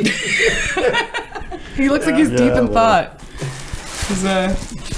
He's philosophizing. That's fucking hilarious. What is that? They sent him a shirt that's With a like tie on it? Yeah. That's great. That's your It's like a quick suit pajama shirt. jacket. Suit shirt. It's not like a suit shirt. You gotta put that on after the podcast and do your cameos. What? Okay. It looks like if I was looking at a penguin on acid. Like the penguin's not on acid. I Leonard will am, look like the but- fucking penguin with that shirt on. I want to see if I can find this. What's Grizzly Jr.'s YouTube? Is it Grizzly Jr.? I want to see not if I sure. can find some acid. Hold on. Let me. No, I'm just kidding. I never tried it. Oh, really? You would like it. That would be fun. That's all I'll do. Some microdosing. I think he's more of a major dose guy. Yes, yes. Maybe boof it right in the patooter, in the potato cannon. That's the best way to take acid, from what I hear. I've never done it, but I heard good things. Quick hitter. Yeah, Get that quick hitter. it's a religious experience. Put a piece of acid in your asshole, Leonard. Damn right. One on your tongue and one in your fart hole. You Yeah. hear that, Maniacs? Yep. I bet they like you saying that. Hell yeah. Oh my god. Mm-hmm. What are you guys looking for? I'm looking for this YouTube video by the BLOATLORD. He had so many uploads. You want to know if you would clean up Leonard's place. If Lenny would clean up his place if Cynthia stood there degrading him the whole time. Oh, if Lenny would clean it up, if I... While you're sitting there degrading him. I would help you with that. I could help you Just do the that. degrading would probably be help enough. But you wouldn't Forget clean about shit. cleaning. Yeah, you wouldn't clean I don't got a reason to clean it, but That's that the would be worst. a darn I'm good not a reason. neat fucking person. Like, I'm not a dirty person, but I'm definitely messy. Definitely. It's just like the last thing on my mind. I'm always busy. I got a lot of shit going on. I don't care. More important things, yeah. Is it it can clean? wait. Yeah. Yeah, it can wait. It's not going to kill anything. I never get sick. I never get a cold. You know. How many people can say that? Still no excuse to live in fucking filth, Leonard. I wouldn't. That's just a. Your interpretation, Brad. It's just your interpretation. It's just a perspective. Lenny's happy. Yeah, hey. I don't have to live there, so what the hell do I give a shit? See, here's the... Time. Cut out the silence. Our Transform X will make sure to cut out the... Do your thing, ZC. Oh, I know. I love that guy. Yeah, CHRIS it's- Brah. He's dope. Those guys are creative geniuses. Oh my god. Yeah, it's all on camera. I told you. Whoa. Yeah. Wow, that's a... What is it? That's the fetish first time I party. met... No, that's the first time I met Jason. Oh. That was his party. And the fetish Oh, I thought party's you were showing him something more better. hardcore. That No. is pretty good. Yeah, we went all out for That's Jason. great. I got handed off. I don't know if you want to like hear it. I don't know what Yeah. we're saying or like what's... Oh, no, I don't want to hear his fucking screaming voice. Alright. That is pretty fun. I don't remember that video. Wow. Nice. Yeah, we threw him a hell of a fucking party. Yeah. What is Lucky little closing shit. music? Yeah. See, here I am in the middle with my friend in front of me. Those are all my friends. That's phenomenal. Right? And then the owner had a bunch of pictures for him to You autograph. see, but he's a prick like that. He didn't invite any of us to that. Little selfish shit, man. I didn't even know about It it. was only No, we didn't know nothing about That that. was when Carrie Fisher died, so I'm going to say 2 or 3 years ago, right? So we all lined up, and he signed autographs for everyone. It was great. We were all supplied with, like, photoshopped pictures. They were really... Is this on his YouTube channel, or do you have the same? It's on Miss Fitness YouTube channel. That's my dad. My dad, I met that guy I was telling you about. Your adopted dad? Yeah. I mean, every time he pulls up to the bar, I just say, Dad's home.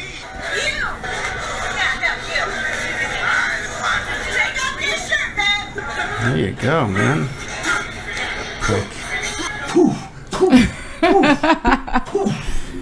Yeah, it was a good time. I don't remember what the whole deal was. I feel like, I don't know, someone had instigated something and Kava Bar had pissed off Jason's followers. And so they were like, we gotta fucking fix this. And they threw him like this super dope party with his own slave women and everything. Wow. How many guys get Thanks one of for those the in a invite, row? shitlord. Yeah, Yeah. it would have been fun to have you guys there. All right, next one. Yeah. We'll do one for Lenny.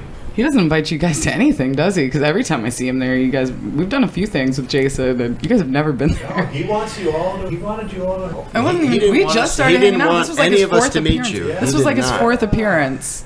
I would ask him, like, bring her to the gym. What are you doing? It's like, no, she's busy. you know how long it busy. took me to work to get that video done with you and Adam Harper? Yeah, he did not want us meeting you. Wow. He likes to keep.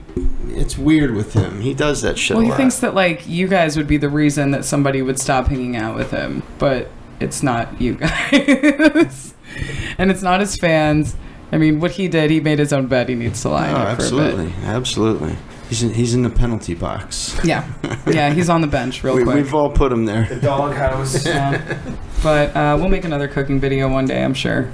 Good luck with that. I really wanted to do a Diana Maybrooke spoof Did you ever actually eat anything he cooked? that he cooked. Yeah.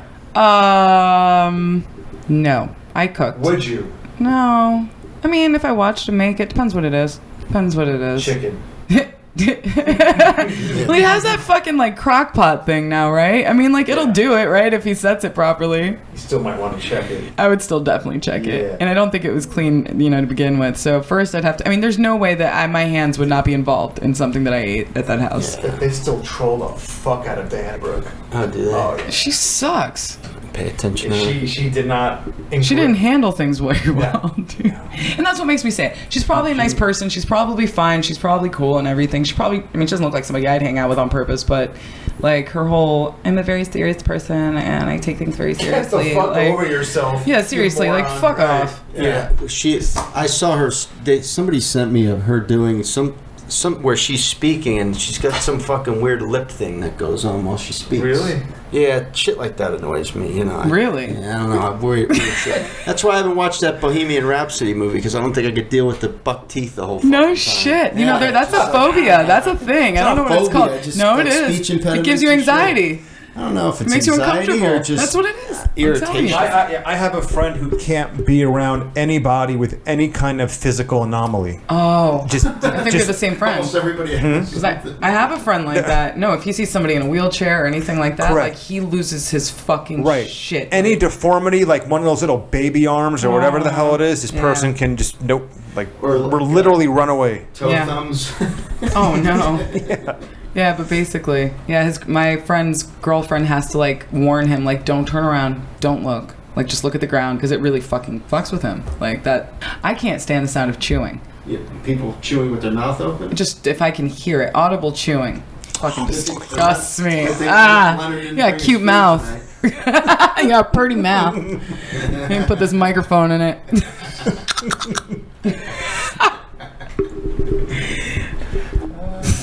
He puts it down. He's like,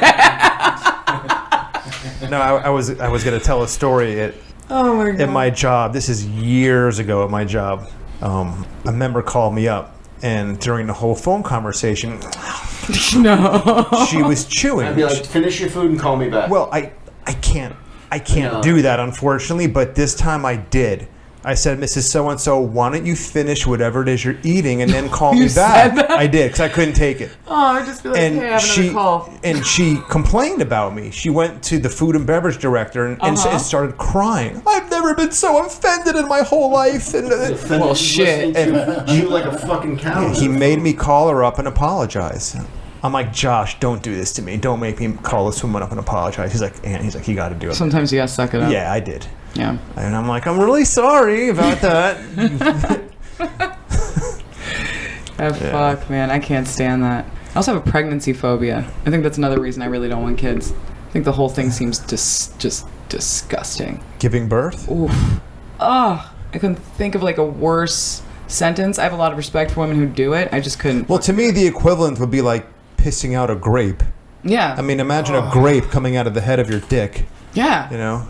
With like a shitty, like ungrateful thing coming out that you have to take care of for the next 27 years because it's not 18 anymore. Great. They're leaning on you forever. I fucking am not doing that. Like, I saw this ad in a fucking magazine once where it was like this little girl in a ballerina costume and her mom is like, I wonder what she's going to become one day. And it's like, well, you're not going to become shit because you're raising this little fucking asshole. Like, why am I going to give my whole life up? Everything I want to fucking do so I can have somebody else do the same thing. What if I'm gonna have a kid? She's gonna have more kids. Like, what the fuck kind of nonsense is it? I don't get it. I might adopt when I'm like 40, and I would adopt. How old would the kid be that you 8 adopted? at least, because older kids don't get adopted, right? Only babies get adopted. So I figure I would adopt the older kid, and it's like I had him at 32, and just kind of help kid out, dude, until it's time for him to be on his own, you know, because older kids get left in foster care. So I would definitely adopt an older kid. Babies get snatched up, man. They're prime molesting age. Oh my god. Oh my god. That's what it's like a waiting list. Yeah. Fucking baby lovers. It's interesting. Seriously. I want a kid who knows how to defend itself against child molesters. What do you think about that, Leonard? He's been out of it. What you just said about kids. About having that's kids. a really sweet thing. I mean, it's a very unselfish act to care, but it's not your own. Oh. I mean, there's plenty of kids out there without parents or parents that aren't. You ever think of adopting, Leonard? Yeah, well, I just thought it scared the hell out of me today. I'll never probably be a grandpa. Mm-hmm. I'd be 90 years old. You'd be pretty close too, Andrew. You want to pass on your legacy, huh? Yeah, I kind of think that's why we're here. I mean, if everyone thought like it, we wouldn't. The human race wouldn't exist. Well, you kind of do pass on your legacy by being a public figure. Like, people are inspired by you. That will. Well, I hope that I is lead your them in the legacy. right direction. As Don't- far as not don't being do a what I cookie do. cutter. That's leading them in the right Not direction. allowed following the crowd. You know, Yeah. everybody does that these days. It seems like. And Be yourself. You already have thousands of children. Like, they're all around the world. That's the truth.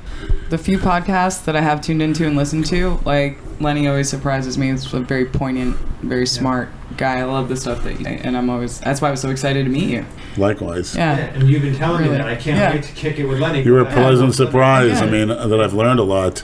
Really can't say I haven't as much so on the guests that we've had Thank you. with the superficial. And they're just, I'm living just for my pleasure, a couple of them. Yeah, you are who you are, and you don't apologize for it. That's good. Gotta be unapologetic, unless I hurt your feelings. But I've never hurt anyone. I don't commit any crimes. I never killed anybody. I don't think anyone can hurt your feelings. You can only let that happen That's to you. true. That's very true. And the old saying, sticks and stones can break my bones, one of the wisest things. There's people in jail because and there's people that say, oh, if somebody calls my mother a bitch, they're dead. I mean, there's people doing life that's sentences. a real sensitive guy. When women say they want sensitive men, I'm like, go to prison. That's where they're at. That's what the real sensitive men look like. Yeah, rotting away because somebody said your mother's a pig. Yeah, fuck them. Who cares? Exactly. My friend got into a fight with a bouncer at a club. He's like, I don't let anybody disrespect me. I said, you need respect from the fucking bouncer? Fuck, you don't have to go to every battle that you're called to. Like, I want people to respect me who can teach me something or I can learn something from, or who are above me in some social way. I don't need respect from people that don't matter, that I'll never see again, that don't have any effect on my life. Like, you could say whatever the fuck you want to me. That's why when people are like, oh, the trolls and the piss troopers and the maniacs, I got bullied all through school. This is nothing new. I'm so used to it. Because I'm if fazed you by it. turn that off, you don't see shit. Like Leonard, he doesn't. You couldn't turn off the bullies in school. They were in your That's face true. every day. And it gives you a strong sense of self. You're like, That's the anti-bullying campaign. This is going to make a weaker, more sensitive person. Absolutely, Backfire. 100%. Bullying, what made me, I was bullied too, believe it or not, mercilessly, because I was Catholic in a Protestant town. You know what it is we need to teach people to really fight back. I got bullied so much because I never had to defend myself. So my father said, one punch in the nose, you'd Yeah. be surprised how your life changes. And I did it a few times. Yeah. Hard as I could. My dad told me the same thing before he died. My niece and I are only 6 months apart, and she was pushing me around or like throwing stuff at me, and I'm like, Daddy, like, what do I do? And she goes, go fucking push her back. And I did. And my mom was like horrified. Yeah. My mom raised me to be very, but I was so loved. Like, my mom loves me. Me and her are so fucking tight. That's I good. can do nothing wrong in my mom's eyes. I take care of her now. Like, I'll never not, I'll always be there for my mom. She's awesome. Unconditional love, no matter what. So I always felt like, even when I did get bullied, I was like, well, fuck, this kid had to learn it from somewhere. This kid's getting bullied somewhere. And I felt bad for that kid more than myself. Wow. Like, it never really fazed me that much, I felt sorry for anyone who felt like they needed to hurt other people to feel better about themselves. You hear that, maniacs? And Cynthia said after that, everything's downhill. Just got to get over that hump. Freudian slip. Same thing in prison. Be respectful, please. Thank you. Excuse me. That's right. If somebody crosses a line. Well, it's just you like gotta do what you police gotta when do. they pull you over. If you act, sometimes you got to eat yes, sir, no, sir. I know. No matter how ridiculous they Oh, are, yeah. I've counted some policemen pulling me over my bike. They're very annoying. But I had to play the game. I snapped on a cop once. It's understandable. I was very proud of myself for that one because he was being a fucking prick. He asked if he could search my car. I said, no, sir. Oh, you got a question? You got something there? Finish your story. Oh, he pulled me over. He already gave me my ticket. I just bought that car, and it was a Sunday. I was going to get it registered Monday. I already had it insured. I took a chance and drove my friend home. I was like, worse, I'm going to get a ticket. They pull me over. He writes me a criminal citation, says I have to show up in court because my car isn't registered. I said, okay, whatever. So I take the citation. Then he asked me to get out of the car. Then he says... I wanted to check you out. Me and my friend, though. I mean, he was just being a dick. He was like, do you have anything illegal or dangerous in the car? And I said, no, sir. And he said, so you're giving me permission to search your car? I said, no, sir. And he's like, well, why not? And I'm like, because I don't have to. I'm like, you already gave me my ticket. Like, Right. We're done here. Why do you want to search my car? I'm not under I'll submit to a sobriety test. I don't know what the fuck's in my car. I've seen people get pulled over. I just bought that fucking car. The fucking implant in your car. That too. exactly. I've seen all that kind of shit. People will plant shit in your car. I just bought that car. I don't fucking know. I had it for like 3 days. You could look under the seat and find a fucking A joint from 10 years ago. Who the fuck knows? So I was like, no, sir, you can't search my car. And why not? Why not? This and that. All right, well, I'll just have it impounded. And I said, you can't fucking... You're serious right now? You're going to fucking take my car from me? I was like, I won't ever be able to get it out because I won't be able to get to work. I'm like, that's fucking bullshit. And he's like... Usually what they'll do in that situation is they'll call in a police dog to sniff it out. And those dogs are bullshit too. You can have a dog bark and sniff and fucking anything they want to. They can command them to pretend like they're... Seriously. So he's like, I didn't see a pack of Dutches in there. And I'm like, what? No. And he's like, I didn't see a hypodermic needle in your purse. I went off. I was like, are you fucking serious? What police department was it? It was Palm Beach. It was PBSO because I was off of Okeechobee. And I was like, are you fucking serious? I was like, so let me get this straight. You wrote me this citation after you saw Dutches in my car and a needle in my fucking purse. Is that what you're telling me right now? And he had to let me go. Because he knew that was fucking bullshit. What a fucking cocksucker. But that was the only time I ever really snapped back on a cop. God, that's holding yourself back as far as it's awful. Just a little bit. Like, for him to say that, He I was was like... probably looking for you to say, what can I do to get out of this, officer? Dude, my homeboy was there with me, and his partner. There was another cop there. Oh, okay. It wasn't like, I wasn't like secluded somewhere with some asshole cop, good. you know? We were in the middle of fucking Okeechobee. Like in Bad Lieutenant. Remember you ever seen Yeah, the movie Bad Lieutenant? yeah. That's That's a hot. great fucking thing. For the right cop. All right, so quick question. Can the real Sin please become a regular or at least get her on again at the same time as Jason? Would you do it? Yeah, absolutely. Okay, we'll make that. Absolutely. Next time, yeah. We'll get him on For here. sure. Okay. I have nothing against Jason. I really don't. I am angry at him, and rightfully so, but, like, I'm not one to hold grudges. We've all been there. Yeah, I'd like to hang out with him again, see him again, but I'm not going to go to the lengths that I Out did of to your way, support right? him Yeah. as I did before. If it's convenient for you, sure. If not, Yeah. that is what it is. I got to set some boundaries, which is something I've struggled with in my life. So that's Well, the, he you know. needs that too. Yeah, You need to I do got to that set with some him. serious boundaries. I really, You have to be the one to dictate when The you do relationship, things, when you hang Yeah. out. Don't let him dictate. yeah, just say no. Right. Just say no. Like drugs. Unless you want to, then do No, it, of but, course, you know. of course. That's the thing, and really managing and not feeling sorry and not feeling like I should because, and like I said, I hate that word should. Yeah. It's like, oh, he's having a rough day, so I should go see him. No. If I can't do it, I don't do it, you know? And I realize he's fine.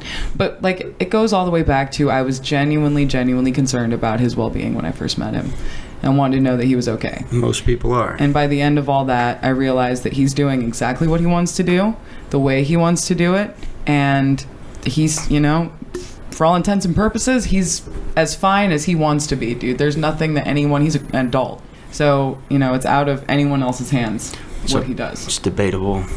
Well, I mean, I'm not his mother. If he's an adult or not. Well, he's legally an adult. Chronologically, and that's what I was worried about. I was going to make a joke when I was going to do the podcast a few months ago. I was going to come in and say, joke's on you, I'm actually from, Adults with Disabilities Services, and you're all under arrest. The house is already surrounded. Until they find out we're all a little disabled. You've been exploiting this boy. That's what I was afraid of, dude. That was my motherly instinct. I was like, oh my God, what are these people? I thought, I don't know. I've heard that. My mind went to but I had to do my research. I did some in-depth fucking research on this. I went in. I wanted to make sure he was all right. I've read that comment many years ago, not anymore. I'm sure because I haven't been following you that long, so I didn't know, but I learned. Yeah. You guys are pretty cool. Yeah. You do the best you can with what you got. Lesson learned. And you seemed like a total dick, but I guess that's what people... Yes. Who said... Somebody messaged me. They said, oh, Cynthia said in a video she wants to have words with you. You just seemed like such a fucking dick. But I guess that's your thing. That's what... Brad Wolf. Yeah, that's what y'all do. It's fun. Yeah, it is. It is. I have friends that I get down like that with, What's a good night for you? Thursdays, Wednesdays? Just a day's heads up. That's really what matters, and not Sunday. It's usually Wednesday, right, Lenny? Isn't Wednesday your day where you don't... My day off the gym, Sunday, Wednesday. It's usually better Wednesdays because he doesn't go to the gym, so we could start a little bit earlier. Cool. So we try to do I plan my week around it, but if I have 24 hours heads up, I'm good. Yeah, because otherwise I'll book massage clients or I'll book a gig. Because it's always last minute when I book gigs, too. So I tell everyone that I work with, give me a day's heads up. It helps a lot. Yeah. Yeah. I guess we got to, unfortunately. Anything else you want to promote? Or? Promote? No. Go watch Jason's channel. Give him some bucks. Go follow you on Instagram. Some shekels. Oh, man. I got plenty of followers. I'm good. Yeah. What song you want to go out with, Leonard? What are you thinking? A song by the Little River Band called The Lonesome Loser. Oh, my Have you ever heard Self-Centered Blues? No. Oh, that's a good song. Who's the lonesome loser this time? Same as the last time. We did that already. What was the one you were saying? Oh, I don't know, not for this. Self-Centered Blues. I was just telling Len, check it out. That's a song? Yeah. You reminded me of it the way it sounded. You should go out with the fucking Lil Nas X Old Town Road. That's that shit. That's the jam. Little Nas X. An AS or O? X. Old Town Road. With Billy Ray Cyrus. Oh, for fuck's sake. You know you love it. That's yes, fine. he does. You're such a jerk. It's alright. Yeehaw. Yippee-ki-yay, motherfucker. Always a fucking ad.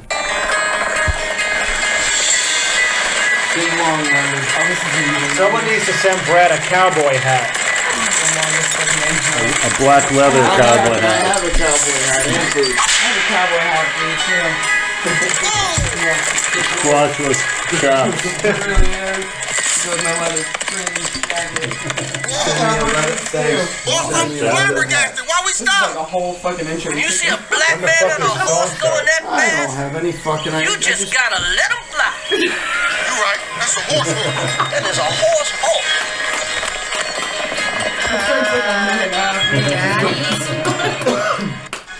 Everything's gonna be all. What the fuck? Good night, Maniacs. We're done. You got anything to say going out, you fuck? Going once, going twice. I love you, Leonard.